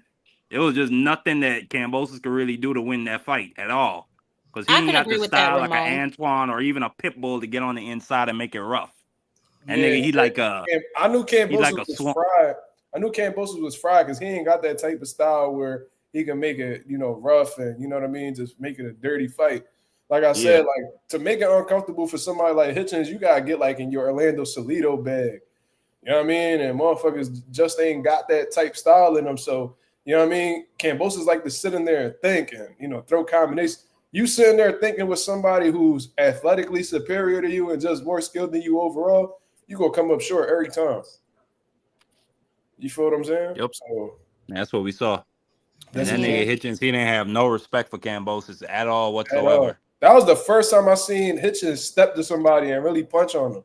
Yeah, he looked at his best, I would say, last night. Yeah, he knew Kambosos ain't had nothing left. He knew he hurt him to the body already. He knew that he could stop him. So he was like, yo, let me just step on the gas. And Hitchins is a cautious fighter. So if you give him enough confidence to step to you, that's because he already know he got you.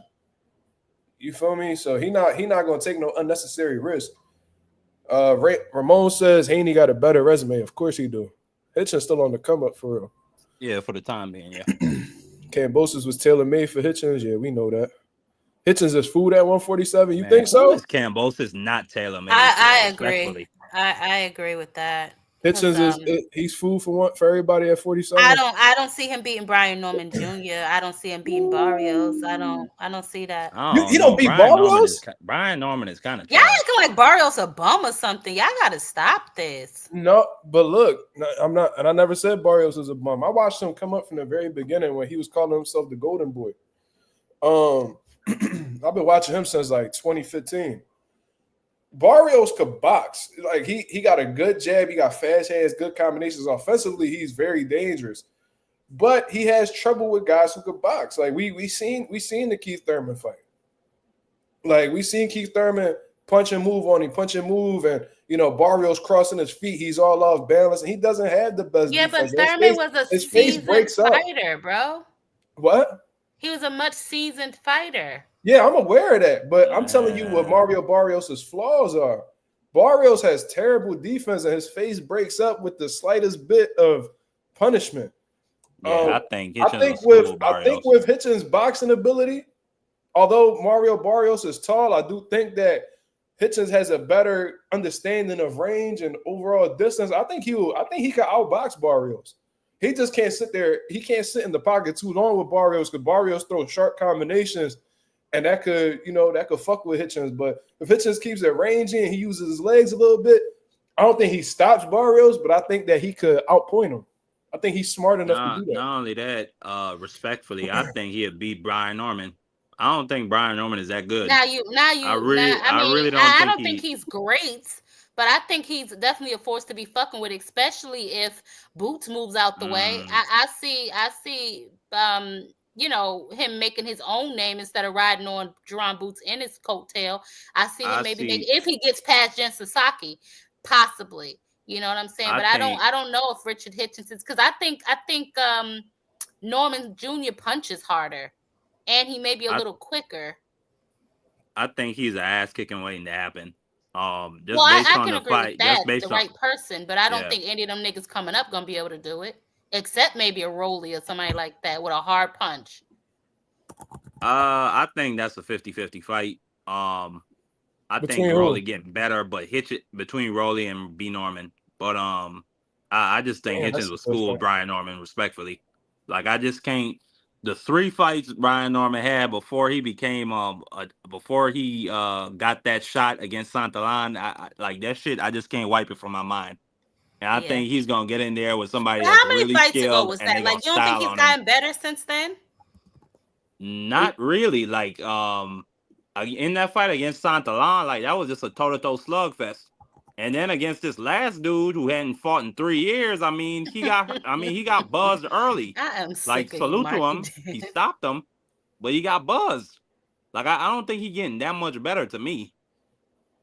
Well, I'm gonna tell you what, Jen Sasaki and Brian Norman, that shit gonna be a shootout, bro. Yeah. That shit, I can't wait.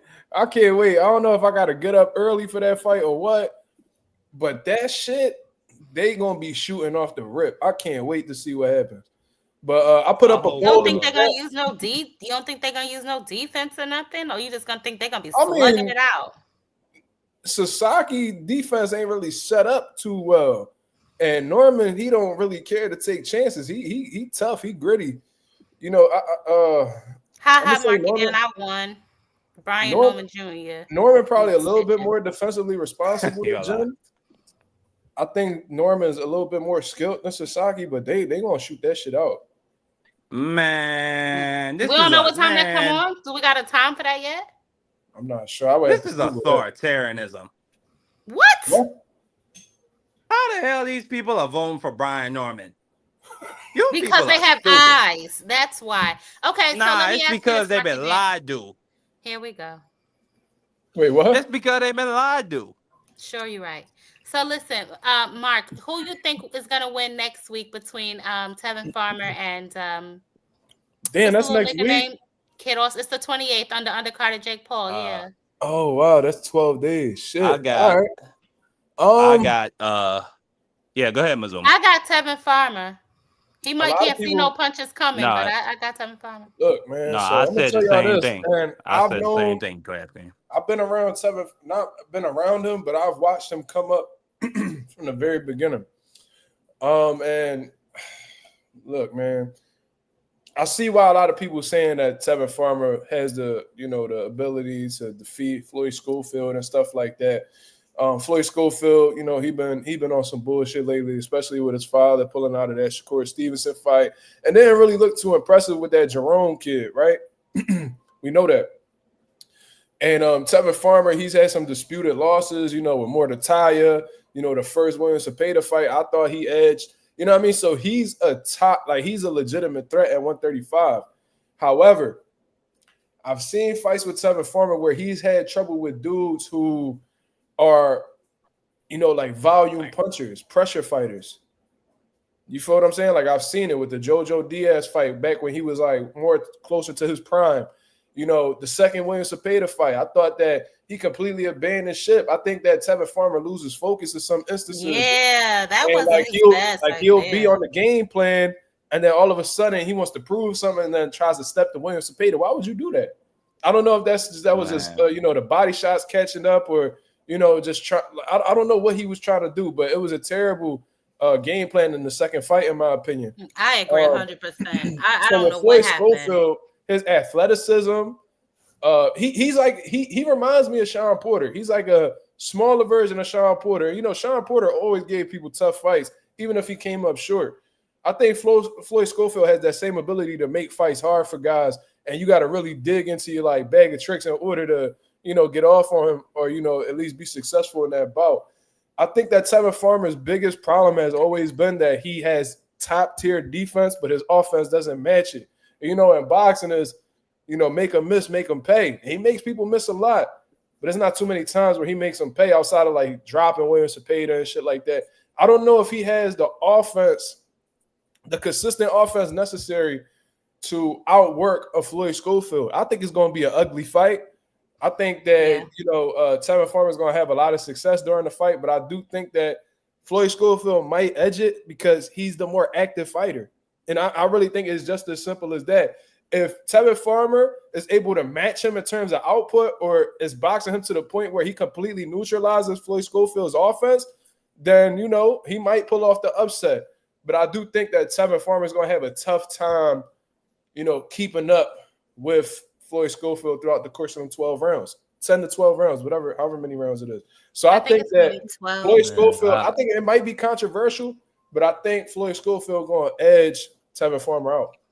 I could agree with the fact that he may have a little bit of an issue with pressure fighters. However, I'm not really sure if all those muscles on Kid Austin are going to actually work in his favor.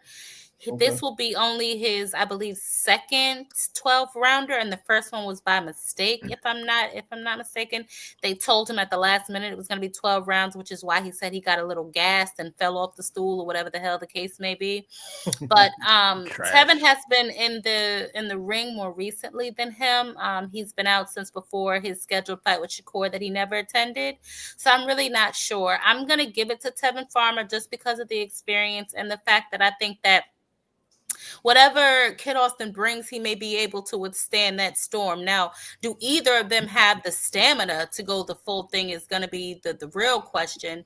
Because Tevin Farmer, like you said, to your point, in his last fight with Cepeda, he kind of looked all over the damn place. He was in the corner grasping for air. I thought the man needed a damn ventilator. You know what I'm saying? Ventilator. But overall, I don't know. I just think that Tevin Farmer, he may be able to pull it off. I mean, regardless of the fact he's a damn gatekeeper. So, I mean, there's that. But I just don't know if Kid Austin has what it takes to put Tevin down, because he's tough. Yeah. He's definitely resilient. And this is going to be a 10-round bout, by the way. So that might work out in Tevin Farmer. Oh, okay. Okay. So that's interesting. Yeah, I got Tevin Farmer schooling Kid Austin. Kid Austin definitely going to be competitive. I'm not saying that he's just going to wash him, because he's scrappy too. But I just think, here we go. Nah. Respectfully, until this kid shows it to me, he's a goddamn bum. And I don't care what nobody got to say. You stay calling somebody a bum, yo. He's a bum. You cannot. This man and his father called out Shakur Stevenson for how many years and months and days?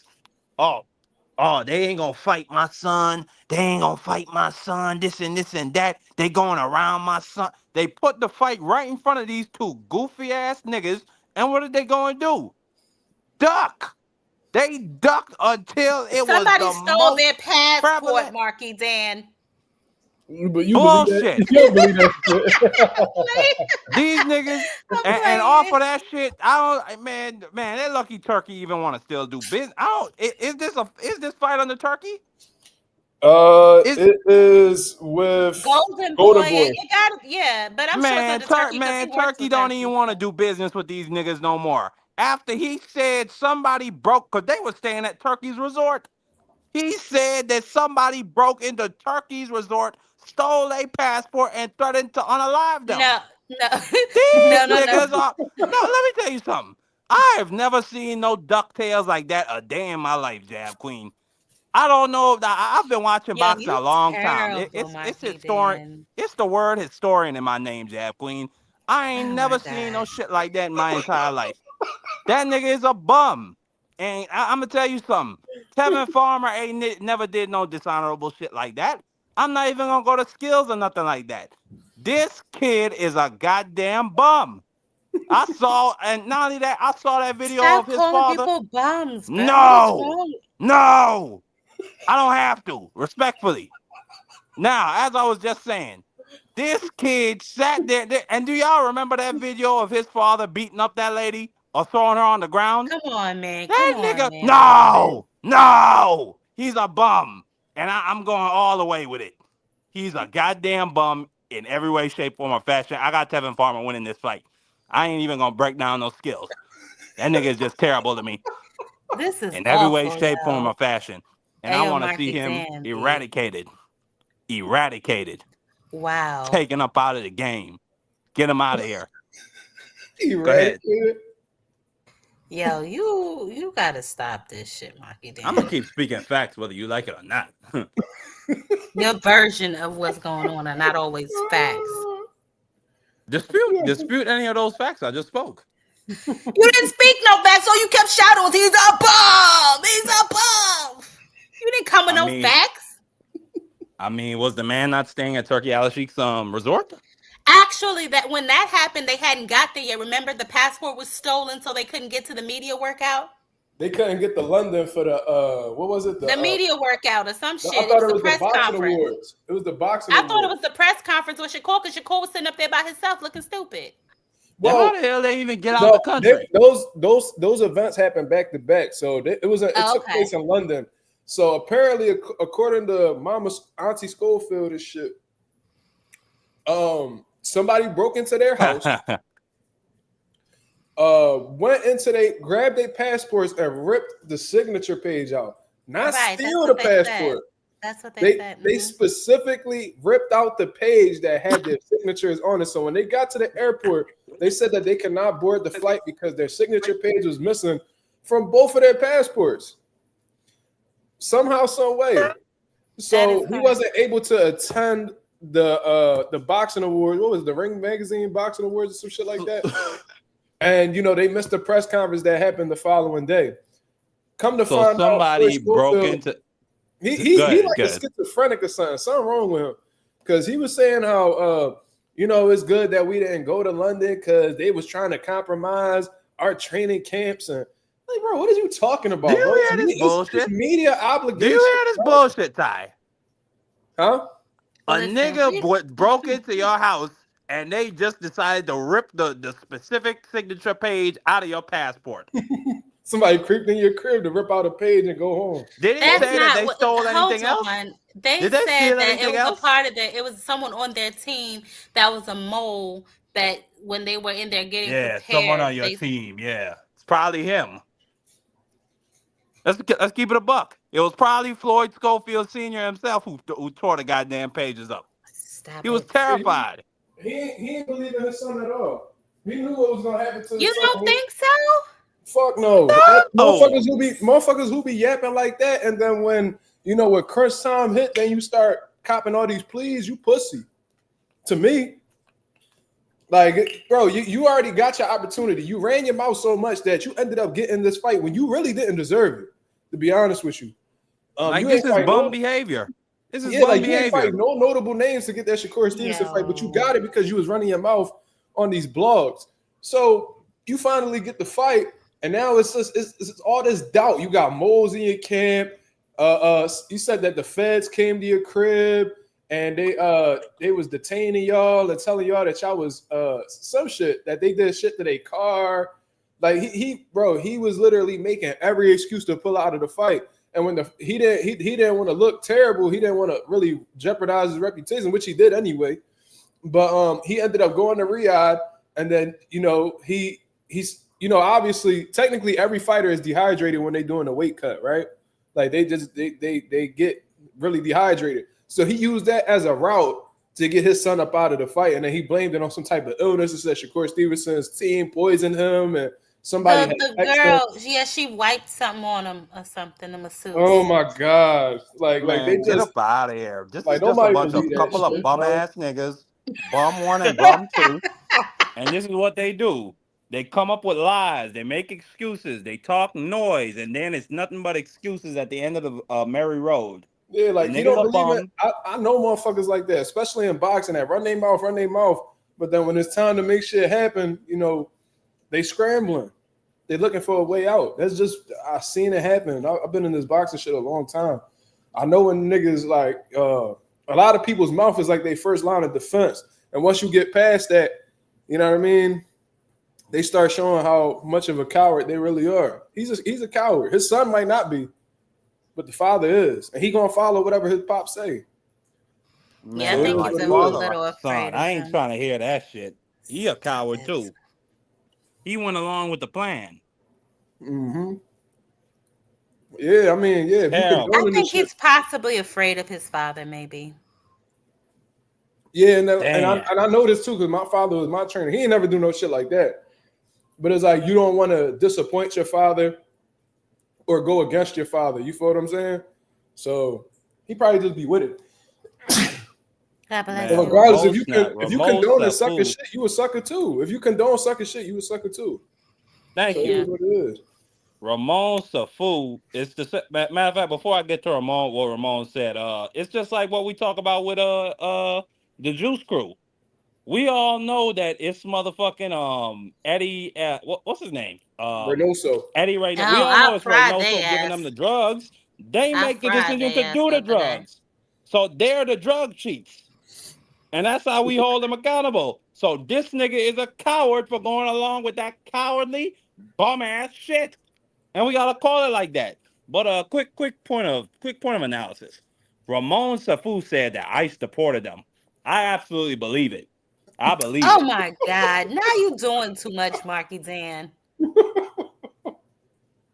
Hey, Ramon said it. I'm just agreeing with my great They brother. That's Dominican all I'm too, doing. right? Ain't the Schofields Dominican? Yeah. Shout out to 88 Yeah. Sports Talk with the $5 super chat. He said, bro, when I seen that picture of him in the hospital bed, I started laughing. Is this ninja fake? And they had the fucking sad Yeah. music playing Yo, behind that 88. shit, bro. Yo, Oh my 88. I God. remember that 88. They really had Schofield in that bed looking like he was about to check. I was like, man, get the fuck out of here. And they had music playing. They had the music playing behind that bitch. That shit took me out. Oh my God. They had music playing? Yeah, they had sad music playing behind that shit. They probably said, man, that was like a. Yo, terrible. I'm willing to bet that was like a case of dehydration. They gave him a saline IV and sent his ass home. I guarantee you that's what happened. Fucking turkey, bro. Oh my God. Oh, that's terrible. No, bro, I ain't never seen no shit like that. Ramon All my talking. ears are watching. Ramon talking crazy on here, bro. He is terrible. They don't know how to behave tonight. What is going on? Father's Day show out. What is happening? Ramon says it was camel soup sickness. God damn. I don't think that nigga Floyd Scorpio even spoke to his father on Father's Day today. Respectfully, I wouldn't. Yeah, terrible. Not for that shit. Yo, I bet you he did on Mother's Day though. Oh my God. Where is his mother? Oh, I don't know. That's personal. I don't know. Man, That's he probably. Man, I ain't gonna go there. I ain't gonna go there. I don't speak on things I don't know. I try to keep it boxing, Jay Queen. I've heard him in interviews say that his mother wasn't really around. So I know that.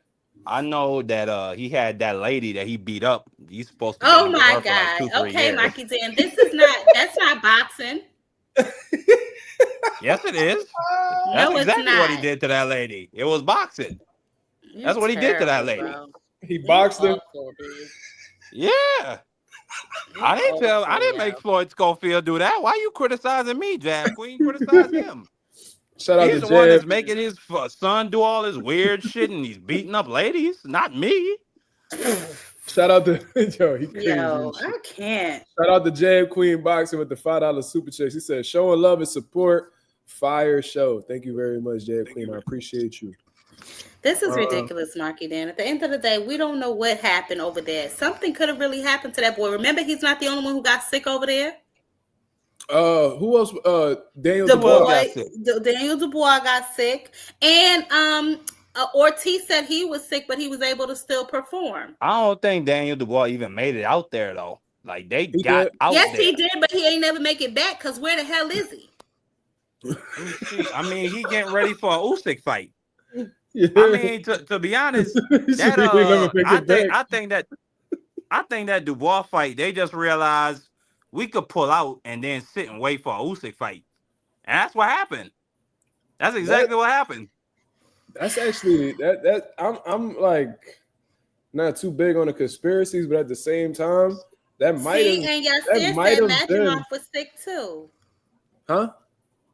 Mazumov was sick too. Yeah, but Mazumov fought. Mazumov fought. He didn't run. He didn't fake sickness. He didn't sit in a fucking hospital bed and sit out. He went and fought. He fought.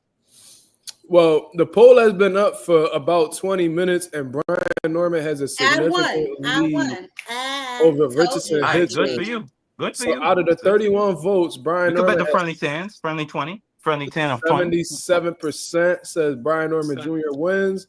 23% says Richardson Hitchins wins. Damn. Man, I'm telling you, Brian Norman Jr. gonna put head, shoulders, knees, and toes on that ass. Watch. You said he don't like pressure, and if he feel like that Richardson Hitchins don't punch that hard, he gonna walk him down. Man, he's gonna 10-2 that nigga. Probably maybe 9-3 at best for Brian Norman. You terrible. Oh man, I speak facts. You don't like it. Those aren't facts. Okay, that's a crazy vote. But yeah, I don't know when Hitchins is gonna make his welterweight debut. But when he does, there's going to be a lot of smoke waiting on him. Absolutely. But let's talk about 135, man, because, Andy Cruz has beat the shit out of Machiro. Oh, my God. Did he? Beat him to death. I ain't even going to lie to you, bro. I was watching the fight, and I'm sitting here watching Machiro, and, I try to, I watch it from a coach's perspective, obviously. Like, I train fighters and stuff. Yeah. I'm watching Machiro and I'm like, bro, how the fuck did he get to this point? Like, how did he get in a position where he's the number one lightweight in Japan? How the fuck did he become an IBF?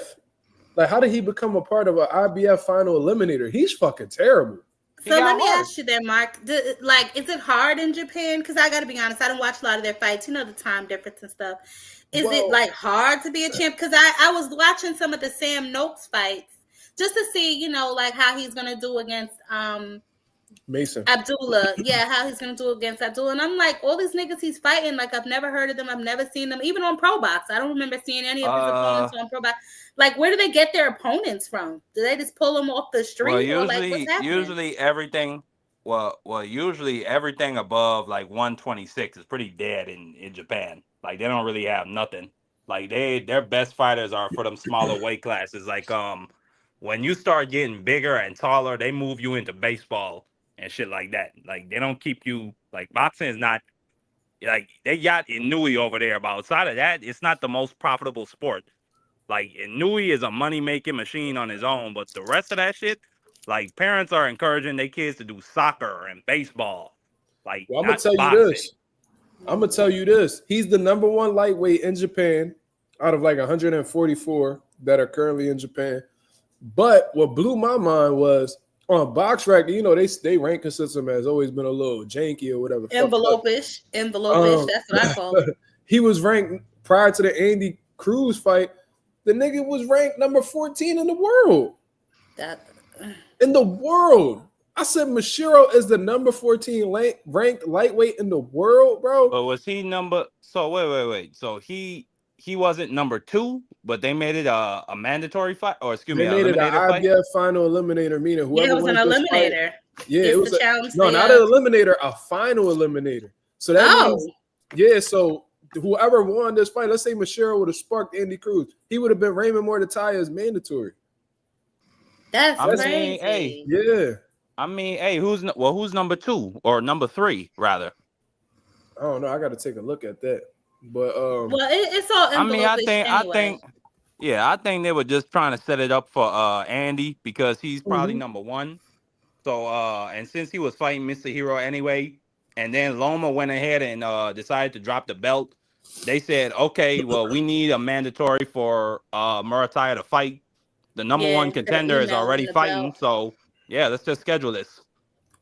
Okay, so the IBF rankings, you know, and they didn't update this since yesterday, obviously, but number 1 and number 2 is vacant spots. Number 3 is Andy Cruz. So technically he will be number 1, right? MarkMazuma is number 4, and then Mashiro was number 5. So the number 3 and the number 5 guy fought each other for a final eliminator. MarkMazuma? Are you kidding me? Mm-hmm. And I guess MarkMazuma wasn't available, so they just went to the next opponent. It's a goddamn featherweight. I don't know. That boy in the lightweight rankings. Trash. So, mind you, they didn't update it yet because they still got Lomachenko as the world champion. But that's the latest list. Bless you. So, yeah, man. MarkMazuma was in 126, but he's in these lightweight rankings right now. And I can share the screen. I can share the screen for y'all to see it. Unless they made some type of mistake. This is what it is. Take a look. There it goes. You sure he's still at 126? Yeah. He was at 126. But look at this. I don't understand why they just don't move these guys up. Like if these 2 spots are vacant, move the number 3 guy up to number 1, move the number 4 guy to number 2, 5 to number 3, and follow the fucking list. Why is these 2 spots vacant? I don't understand. Because they want you to. They want an eliminator. They want you to fight for it. No, they want you to fight for their eliminator for their mandatory status. Out of the way these IBF rankings been looking lately, I don't know if William Skull fought for that number 1 position. I think I said it's envelope-ish. The whole rankings is envelope-ish. I mean, I remember. Well, you don't know that for a fact. I mean, he probably fought for an interim belt at some point. You don't know that for a fact. MarkMazuma said, Anonymous said, I don't know what. MarkMazuma was literally the backup for Tank Roach as well. They probably did that as a favor. Okay. There's your answer. That William Skull, you don't know that he didn't fight for an IBF interim title and then was later moved up or was later elevated.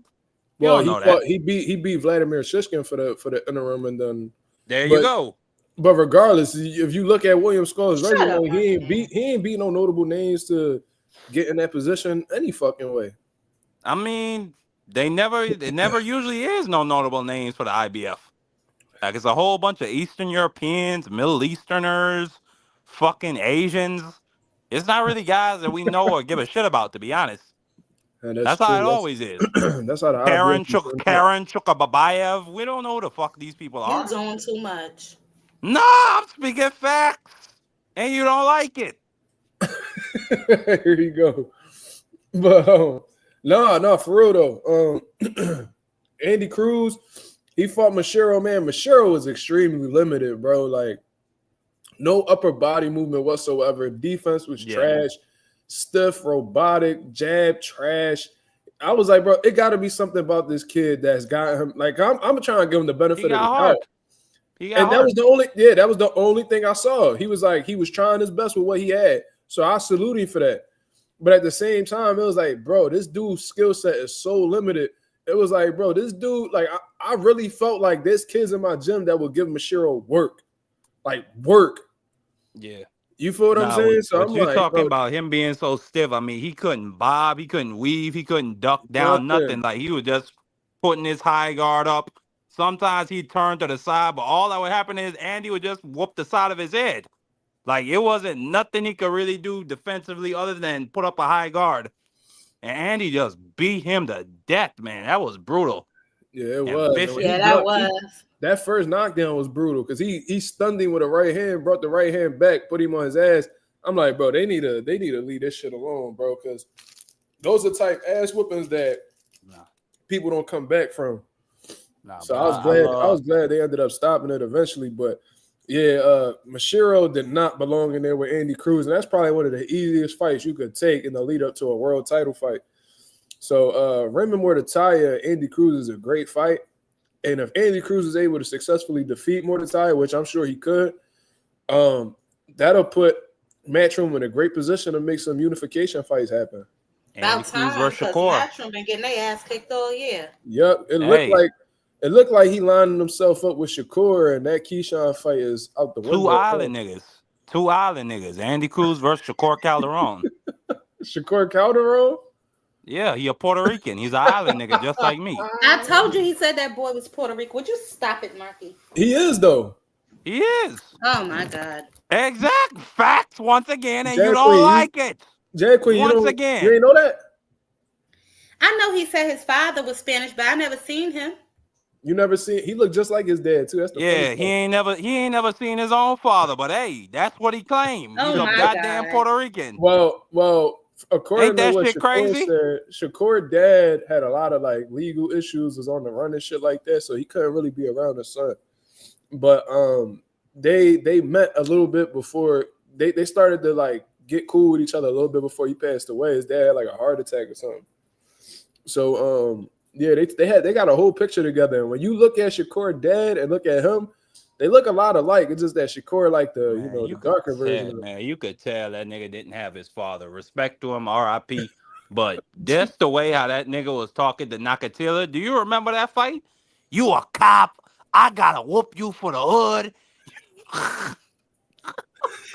You a cop, nigga. I can't let no cop touch me. Then what? Bro, get your bitch ass out of here. You the nigga. You remember that video he had where he was singing that Chris Brown song with Edgar Berlanga? Get the fuck out of here. Shout out to my boy Chris Brown, but there ain't nothing to be singing with another man. You feel me? Man, hell nah. That's Shakur dad right there. Shakur dad would have been ashamed to see that video. Man, gotta drop down on his knees right next to Edgar Berlanga. Marky Dan. Oh wait, hold on. I got a better one. Man, I'm sorry. I hate Shakur Calderon, and Mazuma know what it is. Every time I come out here, I gotta cook Shakur Calderon. He look just like his pop. Tell me he don't. They have similar features. It's the face, the eyebrows, and all that shit. I don't see it. You don't? But hey, he do look but like that's what pop. that nigga claimed. He a Puerto Rican. Good for him. Yeah. I ain't mad at him. That's his people. Shakur looked like a Puerto Rican too, so I believe it. I agree. Yeah, he looked like his pop to me. I see that shit. That's kind of like me and my son. I'm like darker than my son. My son white as hell, but he looked just like me when I was a baby. You dark? I'm way darker than my son. I'm not dark, but I'm way darker than my son. So that tell you something. That's crazy. You got a baby with a white girl, son? No. She just she one of them whiter Puerto Ricans. You feel me? She a Spaniard Puerto Rican. Yeah, exactly. You know what I mean? But yeah. Yeah.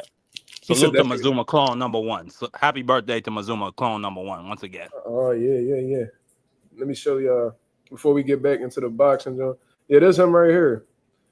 Let me see.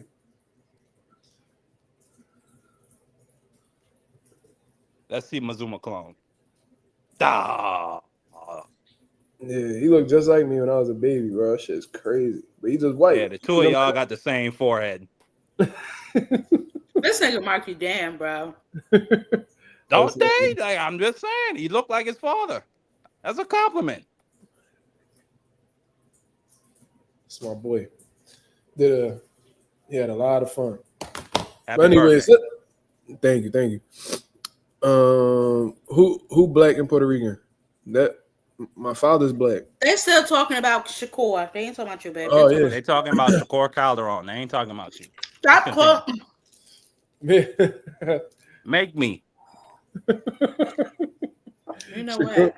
Shakur, Shakur got more. You know, he got more of the black side on his side. Am I gonna have my son box? I really don't want him to, but I'm gonna teach him for sure. My father is black, Jay. What are you talking about, bro?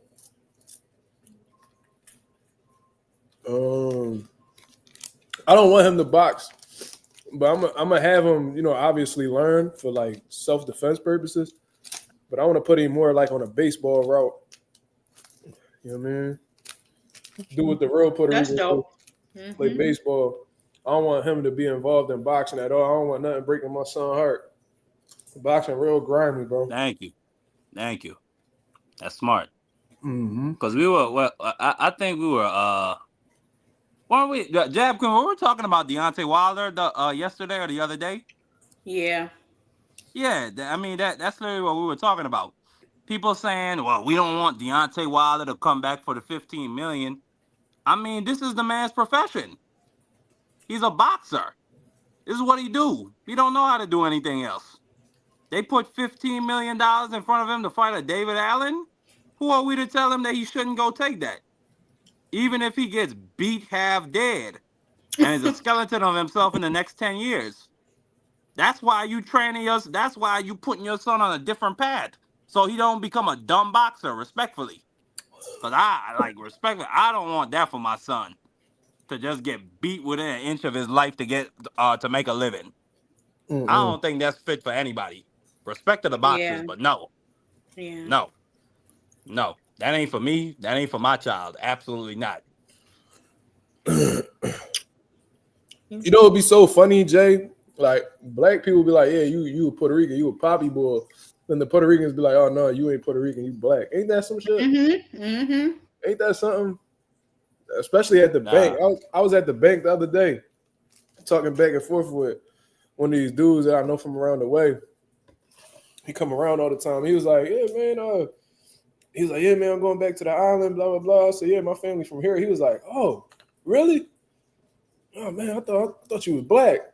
What the fuck?" I'm like, all right. Them Puerto Ricans don't claim me, bro. Nah, they call themselves brown skinned Puerto Ricans. They don't call themselves black. Yeah, they don't claim me. Shit crazy. It's the same shit on this island. They're brown skinned Puerto Ricans. Crazy, bro. That shit crazy. Yep. That is crazy. How old is your son, Marky? My oldest is 6 years old and my youngest is 4. So he's about to be 5 on the he's gonna be 5 on the 30th. Damn, you got 2 sons, bro? Yeah. Well, Damn, my oldest one, my lucky. oldest one. I think you went out. I think your audio went out, Marky. He ain't pay his fucking phone bill. you petty as hell. I think Marky said he from like, what he say, from St. Croix or some shit like My that? nigga from You prison. can hear me? Yeah, I can hear you now. You can hear me? Yeah. No, my bad. I have a phone call. No, my oldest is 6 years old. I adopted him. Oh wow. Yeah, no, he's my sister's son. She had some problems and he's autistic, so I made sure to take that off of her. But he's a good little boy. And then the second one, I told Jab Queen about that situation in the chat. Cause I didn't even know if he was really mine, but I still stuck with her through the whole pregnancy. And I got a test later on, but I didn't sign it immediately. And that was a really rough situation for me. But he's turning 5 this month on the 30th. He's yours. Yeah. Oh, okay, good. Shit. Damn. No, they some good boys though. They some good boys. No, yeah, when we were talking about the Devin situation, yeah, you did tell me that. No, Mark, what I was saying, I saw the whole thing. First of all, they were going at it for hours on social media, which was just weird to me. But the point that I was making is they were both like saying little things. Like, I don't know how long they was together, how long they've been broken up. I thought they were still together until I saw that today. So I really didn't know Wait, what what the hell happened to was going on. Dev? Him and his baby mother are going through, like, you know, some issues with their daughter. She made reference to him taking the baby and getting the baby's ears pierced without her permission. And he was saying, why do he need permission? She only let me see the baby when it's time for her rent to be paid or something. They was going back and forth. It was just really why she I say that Deb should not have responded, but at the same time, why she had to put that shit out there in the public? Like, well, they both were putting stuff out there on their IG. It was in their stories. First of all, I don't know who started it because honestly, I don't follow her. But when I started reading his shit, I'm like, who was he talking to? And then I remembered her. But by the time I got to her, it was like, you know, the second or third realm or whatever. So I could only get half the story. But she posted Happy Father's Day to all the fathers who take care of their kids or something.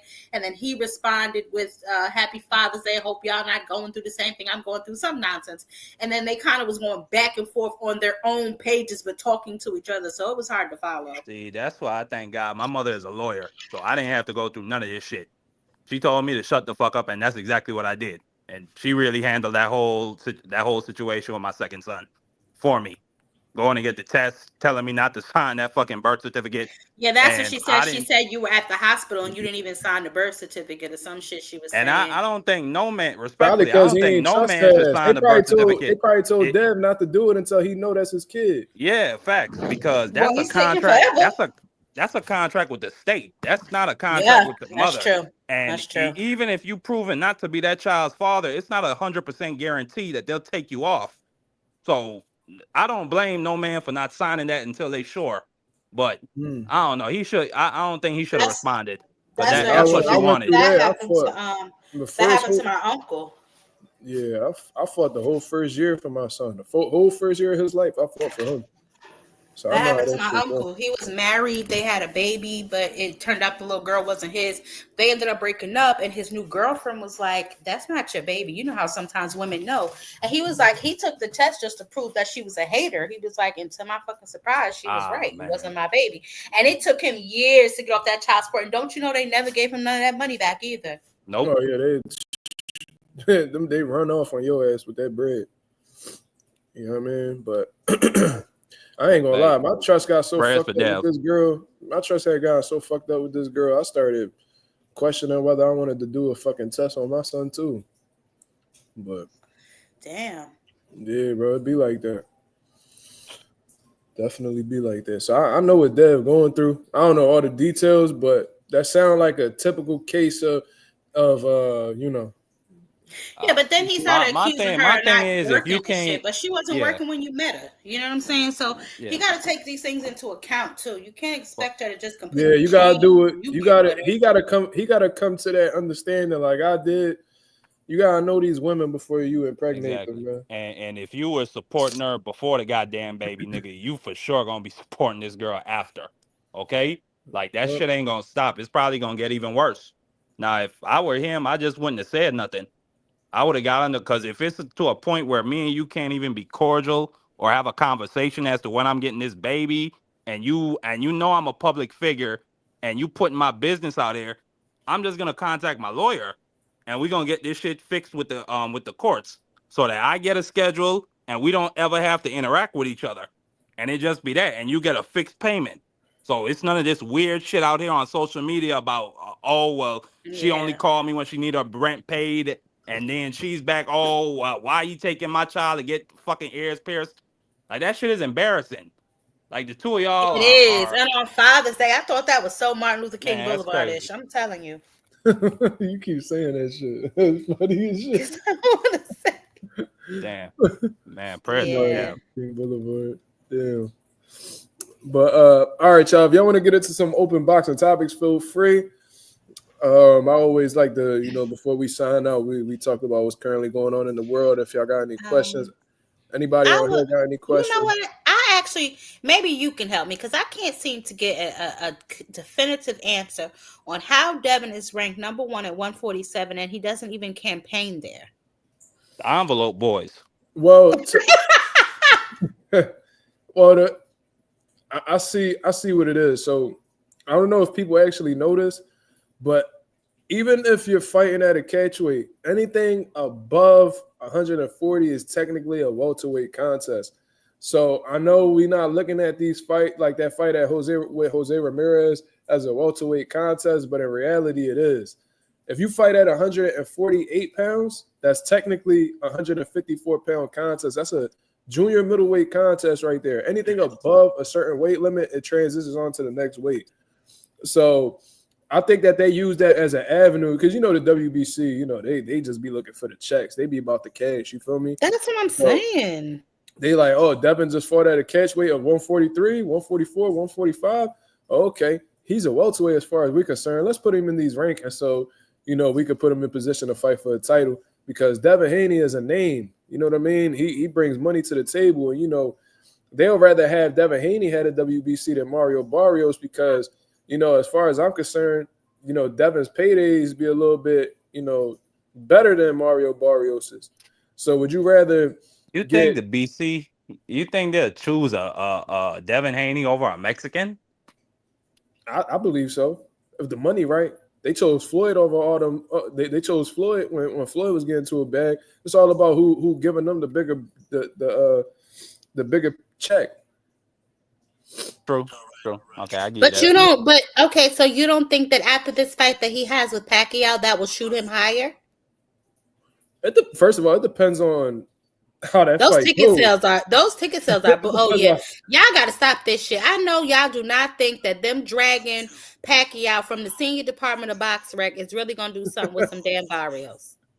I mean, shit, it might. I think they could probably get 10,000 Filipinos. I think Barrios is gonna beat him, but Barrios has shown to be unreliable too. I thought he was gonna clean Abel Ramos up. Man, I think, and I'm gonna say this right now. I think Pacquiao is gonna beat Mario Barrios to death. Crazy as hell, Marky Dan. To death. That's what I think is gonna happen, bro. Nah. I see it happening. It's gonna be with a body shot too. As soon as he hunch over, Pacquiao gonna jump on that nigga. Pacquiao ain't even gonna remember where the hell he at. What are you talking about? This nigga is 73 years old, bro. You remember when Pacquiao fought David Diaz? He said he thought Freddie was in the ring jumping him with Manny. I ain't trying to hear that shit. That's what's gonna happen to Mario Barrios. Like hell it is. He just got head, shoulders, knees, and toes put on his ass from the Japanese kid. Nah, that's what's gonna happen to Barrios. He's gonna get hands put on his ass. Loss. The Japanese kid beat the brakes off of him. Man, I thought that Argentinian kid beat the brakes off of Barrios. Respectfully. Man, you tripping, yo. Who you talking about? You don't remember that Maidana fighter that he fought? And Barrios dropped him? But then the dude was putting hands on Barrios. Oh, you talking about Fabian Maidana? Yeah, he was putting hands on Barrios. To be real. Thank you, KBG. Thank you, Jay. Ramirez 555 talking about drop the link, bro. I think you about to get off of here, ain't you? Oh. Let him get a final word. My final word to you is you are crazy. You are so insane. Pac-Man just got the brakes beat off of him by the damn Japanese kid in his exhibition. And you told me he about to come over here and beat a boxer 15 years younger than him. That's more agile, moves better. You see him working out in that parking lot of Home Depot? My dear Jab Queen. Did you see him working out in the parking lot of Home Depot? Yes, and they tried to arrest him and have him deported. Now, my dear Jab Queen, do you know about the greatest story ever told? I don't want to hear that shit. It's called Manny Pacquiao versus Mario Barrios. Oh my God. Yes. And I got the friendly 10 for whoever want it. Anybody want the friendly 10, the friendly 20? I will take that 20. All right. It's locked in right there. We got a recording. Okay. I put 10 on Barrios. I got it. All right, bet. Marky, you don't make me have to look for you either. Don't make me have to look for you. Now you know damn well you ain't got to look for me. Barrios gonna beat the shit out of I want my $30. Thank you. Okay, that's what you think. Mario Barrios gonna put head, shoulders, knees, and toes on that ass. Yo, everybody gonna be amping Pacquiao up. Oh, And then they Pacquiao's gonna back. roll his ass right Pacquiao's back back. to the senior department of box rec where he belongs. Don't let that nigga Pacquiao win that fight. That's all I'm gonna say. He's not You gonna win. niggas ain't gonna hear the last of me. Oh my God, we can barely Yeah, hear the oh last my of you God. now. Because you know what's coming.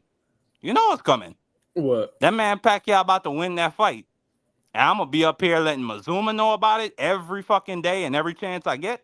I'm gonna go to your goddamn channel and let you know about it every day and every chance I get. I will have security escort your ass right from the platform. Slime, Okay. Slime You said, can try. Slime said, Manny gonna trip in the ring. How much you want to bet? Man, Slime, I keep saying I'm gonna get you deported, Slime. I don't give a damn Oh about my nothing you got to God, say. Marky Dan! I know, oh my God. Why do you keep saying Slime Facts. gonna get deported? What are you talking about, What bro? is wrong with you? He's a Dominican.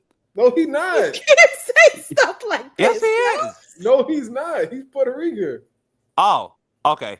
Well, shit. Oh my I mean, God, that don't yo. mean I can't get him deported. There's been plenty of motherfuckers that's American citizens done got deported. And he's gonna be one of them. I'm gonna make sure of it. He keep talking shit to me. Nigga thought Slime was Dominican this whole time. I thought he said he had an abuela from the island. No, he literally lives in Puerto Rico, bro. So where you going to Okay, I deport did him not to? know that. I thought he was an East Coast dude. Where you going to deport him? See, at, that's bro? what I'm talking about. You run around here threatening people with ice. You don't even know where they from. Hey, I apologize. It just seems like our country is moving more and more towards the orange fascism. So Oh why my not join God. them if I can't beat them? Right? You and that little orange man is gonna get yourself in trouble. He gonna fuck around and deport you. No, because I am armed and I am ready. And I am an American citizen. So yeah, let them try that shit. Okay. Anyway, I swear Barrios is gonna beat the brakes off Pac-Man. And the problem with this fight that I have is he's not even gonna get any credit for it. He He don't should. deserve no credit. The man's 102 years old, like you said. Okay, but you just said he gonna beat Barrios. I mean, that's me. I can say whatever I want. And I can bet whatever the hell I want. Bro. Jesus Christ. Anyway. That's why you shouldn't cherry pick. You can't cherry pick a motherfucker that expect to get credit out of it. You feel me? Like I Thank you don't very know much. that I don't know that he cherry picked him. I think coming they up- kind of forced Barrios because I doubt that Mario Barrios was sitting around twiggling his thumbs thinking about, oh, let me fight goddamn Manny Pacquiao. I doubt that happened. I think he saw the money and he went for it. Where the hell did they even get his name from? Like I said, who's reading from the senior department of box rec? Who's doing this? The senior department. Hey, KBGJ, me and Slime are neighbors. I'm like 40 miles away from Puerto Rico. Oh yeah, where you at again? I'm on St. Croix. St. Croix. Yeah. Damn. But anyways, Mazuma, Jab Queen. It's been a lot of fun tonight. Carry your I ass. came up. I spoke my facts about the Calderones and the Manny Yeah, your Pacquiaos facts. and the Slimes. Yes, the facts. Now, y'all take it easy, man. Happy Father's Day to Nigga. Mazuma. Happy Get birthday, your ass Mazuma on. Clone #1. And salute to you, Jab Queen. Mazuma. Drop your Rock. link in the chat. Click rocks. We'll go straight to hell. How about that? Oh my fucking God. Racist.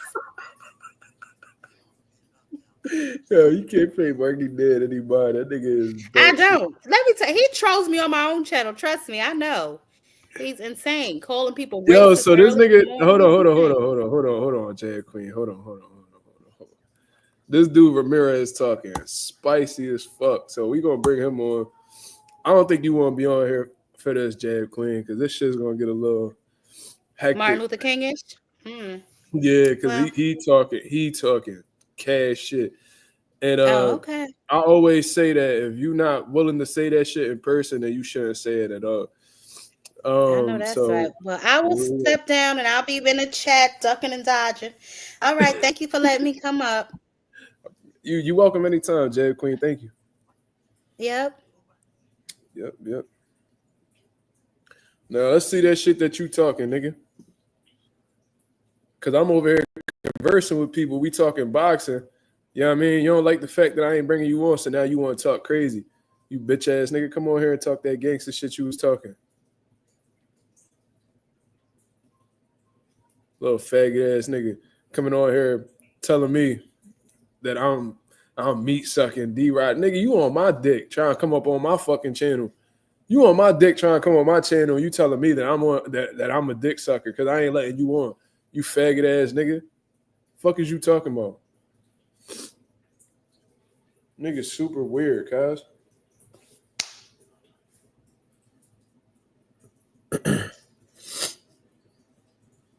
You sound like that nigga who pull up on a shorty trying to get at them, and then when they curve you, man, fuck you that bitch. You ugly anyway. Suck ass nigga. Now you shouldn't. That's how I know you ain't built for this channel, nigga. Trying to come over here talking crazy, cuz. And I bet you if you come on here, you will not show your face. You hoe ass nigga.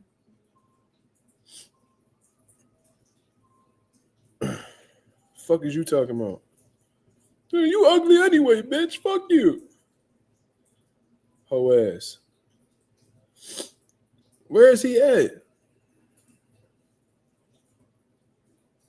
No funny shit, man. You're a dick rider, man. You're not gonna let me on my channel when I want. You're not gonna let me on your channel. Come on the channel, cuz. Stop popping your shit. You popping shit. Come on here and let's talk. You just got me tight. Man, shut your faggot ass up, nigga. You gonna come on this channel or what? Hoe ass. Talking about I got you tight. See, that's that, man. Y'all niggas weird, cuz. I'm telling you. Y'all niggas be worried about the wrong shit. You gonna come on here or not? You gonna come on here or not?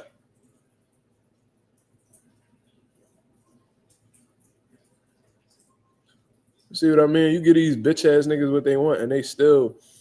You get these bitch ass niggas what they want, and they still be acting pussy. You shouting for attention, man. Pick me, pick me, pick me. You know what, man? Fuck you, man. That gotta be real talk. It sound like his whole ass. You know what I mean? That feminine energy just. You ain't gonna violate shit, nigga. I will beat the shit out of you. How you violate? See, that's how I know you a nut ass nigga. How you violate somebody on the internet? Yeah, hoe ass. Shut your bitch ass up, nigga. Somebody pack him up. Yeah. And you lucky I got you lucky that I got a woman. You lucky I'm about to be married in a few, cause on some real shit, nigga, I'll be the type to fuck your bitch just to get you mad. You hoe ass nigga. Your bitch will love a nigga like me. And that's even if you got one. You probably like dick. And if that's the case, then we can just disregard this whole conversation. The way that you acting, you might like penis. You look like a wee-wee sucker. You acting like one. You wee. You know what I mean? You acting like you like wee-wee. I don't know. I think you like pee-pee, guys. I don't know. That boy got that hoochie coochie energy. I don't know. Violate me on the net. Nigga, I will beat the shit out of you in real life. Talking about violating niggas on the internet. Nigga, get out your motherfucking mind. Sensitive ass nigga. Pack him the fuck up. Did y'all pack him? It was 1 a.m. Niggas in their bag.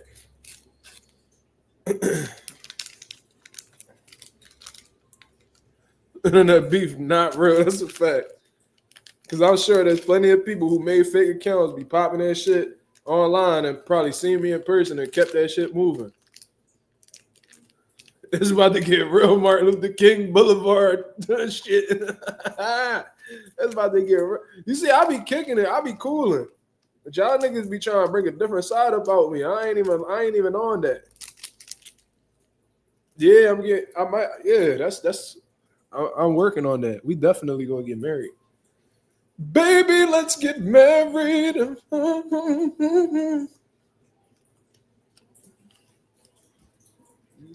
Mm-hmm.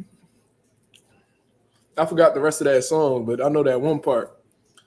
Baby, let's get married. This is what I'm gonna do. I'm telling y'all right now.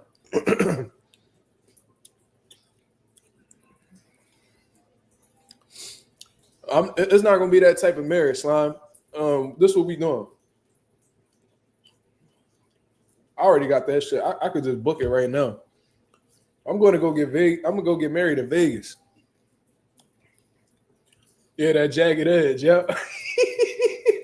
Baby, let's get married. Mm-hmm. We gonna fly out to Vegas. We gonna get married. Come back. Have that shit all good to go.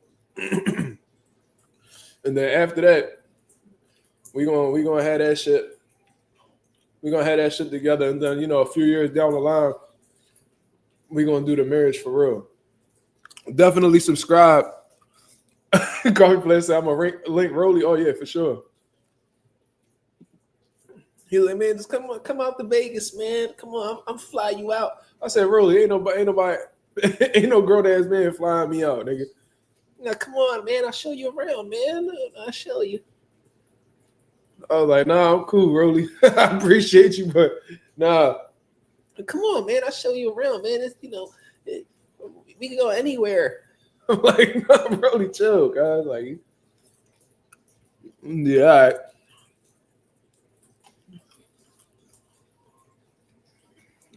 Mm-hmm.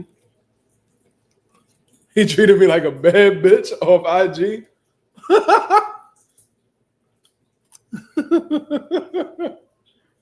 Nah. Come on, man. I was heated at Rolly. Bro, who the fuck, nigga? You think you know who the fuck you talking to, nigga? Nah, man, chill, man. It's not even like that, man. His little ass voice. Come out to Vegas, I'll show you around. We got the best food over here. Oh, like shit. We had a misunderstanding, but we cool. I'm gonna bring him back on the channel soon.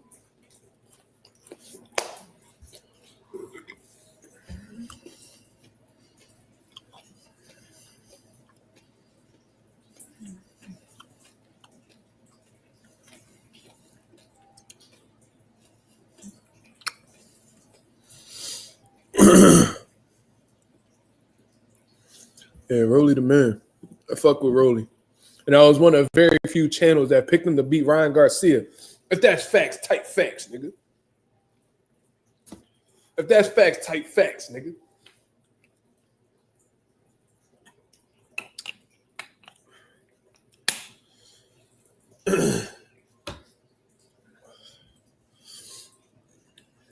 I picked Rolly to win. Everybody was like, oh man, Ryan. See Ryan gonna hit Rolly. You see Ryan. Oh, Mark, you don't know what you're talking about. I had somebody call me a casual. I wish I could find that comment. I done made so many videos since then. You think Rolly's gonna beat Ryan? Rolly just got knocked out. Oh, Rolly. See, you're a casual. Like, nigga, I done forgot more than what the fuck you know, nigga. The fuck is you talking about?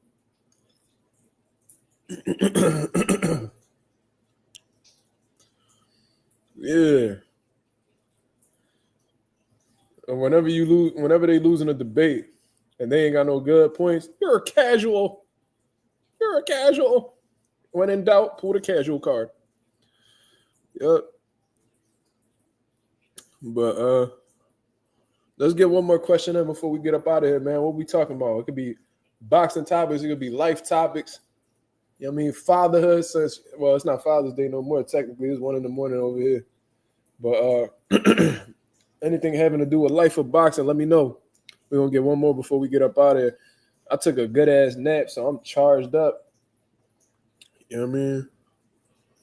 Yu-Gi-Oh card like a Yu-Gi-Oh trap card. Facts. Yo, I still got a whole joint, bro. I got boxes full of like Yu-Gi-Oh cards. I gotta see if they worth something. I don't know. You had somebody tell you women shouldn't talk boxing. I said, so it's okay if they box but not talk about it. That's ridiculous. I wouldn't say no shit like that. That's wild. That's really disrespectful, to be honest with you. Like that's super weird. There's some knowledgeable female, like Jab Queen. She know. I wouldn't bring her on if I felt like she didn't know what she was talking about.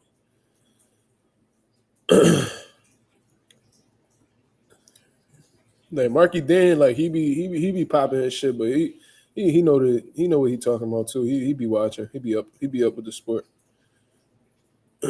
He look like a vulture hunched over like that. What the fuck, nigga? This nigga slime weird, guys. Marky Dan is the man, bro. He hilarious. He one of the funniest niggas on this channel, if not the funniest. Reform said, why did I stop boxing? Around like 2019, 2018, 2019. I'm gonna say 20. I still don't know the date, bro. I ain't gonna lie. I done been through so much traumatic shit since then. My memory's been fucking cooked.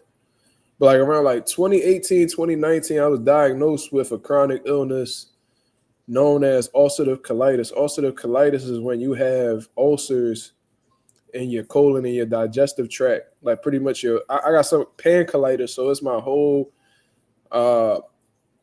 colon and things of that nature. So, it caused me to like bleed out and deal with all types of skin issues, which is why I got like these scars and shit like that, unfortunately. This is something that's irreversible at this point in time, unfortunately. And because I've developed this chronic illness in my early 20s, I couldn't pass a physical. So because I had to pass a physical, I couldn't pass a physical, I could no longer compete under like, USA boxing rules. You feel what I'm saying? But everybody in the chat know that. I didn't do much as an amateur. I did a little bit, you know what I mean? Little things, but it was cut short, unfortunately. But, God has his reasons, and God wouldn't put you through something that you couldn't handle. So, it is what it is. So since then, I've been, helping my dad manage fighters. I haven't been doing it like as much as I should be or was doing in the past, but I've definitely been, helping the professionals whenever I can because I do have a hectic schedule, and I've really been locked in on my amateur stable. So my amateurs are doing really well. We've been falling victim to like bullshit politics lately, man. We've been getting we've been getting fucked over in certain fights, but besides that, that's the amateurs for you. There's a lot of ups and downs. So that's just what I've been doing. I've been focusing on the YouTube channel, obviously, and I've been focusing on, my amateur stable and making sure everybody's, good to go.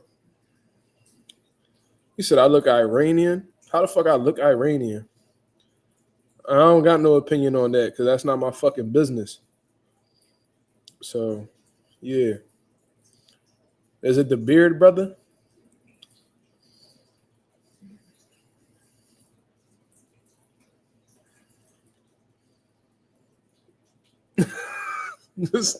Yo, Slime. Why Slime don't ever say nothing back to Marky Dan? Andres Kiani says, you look Puerto Rican. Zach's a troll. Yeah, he's a weirdo. I look Iranian. Yeah, and I don't give a fuck about what anybody got going on outside my crib. Like, I'm sorry. Like, niggas can call it selfish. Like, anything that happens outside of this crib that don't involve my family, I don't give a fuck about. I got my own world. You know what I mean? Anything outside of that. But salute.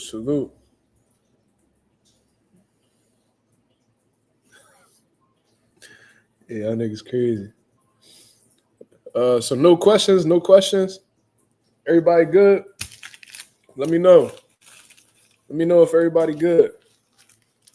Slime, you the only nigga who think you funny, so of course you're gonna say you cook somebody.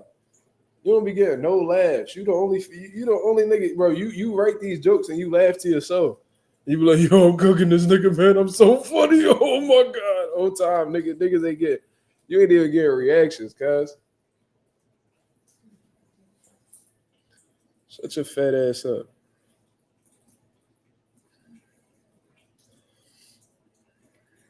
Ain't no nigga with titty moisture on his stomach could say anything to me. If your stomach hang over your belt, you can't talk to me, cuz.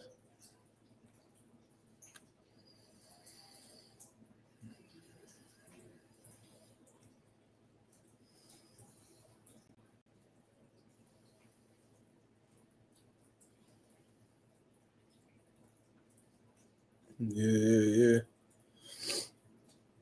Yeah, I don't really engage with fat niggas, bro. Y'all niggas got bigger shit to worry about, like y'all cholesterol and shit. I mean, worry about your blood pressure, Slime. Don't worry about me.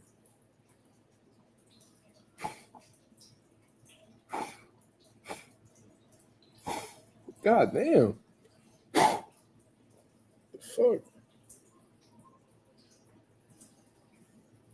Yeah, that nigga Slime got titty moisture on his stomach. His neck mad dark.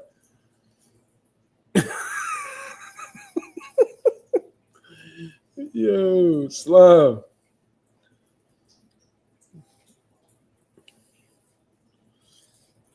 That nah. I know Slime needs. Hate to see him stand up.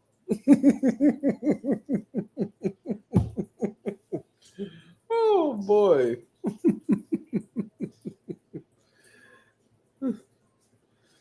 Yo, that nigga needs like a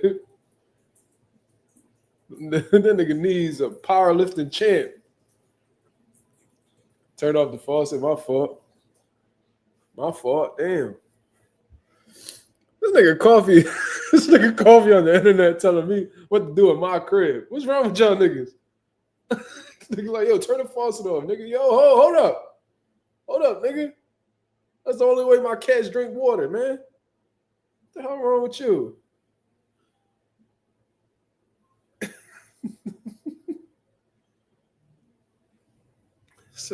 Turn your faucet off, nigga. Chill. What? Damn. Shit loud as fuck. Oh, you one of them. Oh, you one of them niggas. You one of them niggas that knock on your neighbor's door. Yo, bro, y'all niggas loud, man.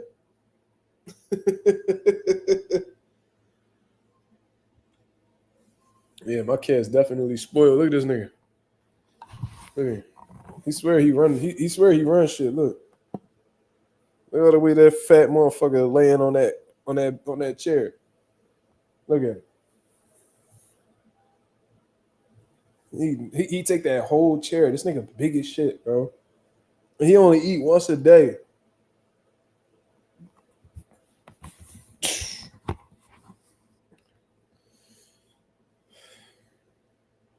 Crazy. That nigga big as shit. I'm telling you, bro. I think he weigh more than my son. Like right now. Like when I took him to the vet before, I think he was like 20. He's like 28 pounds. My son like 27.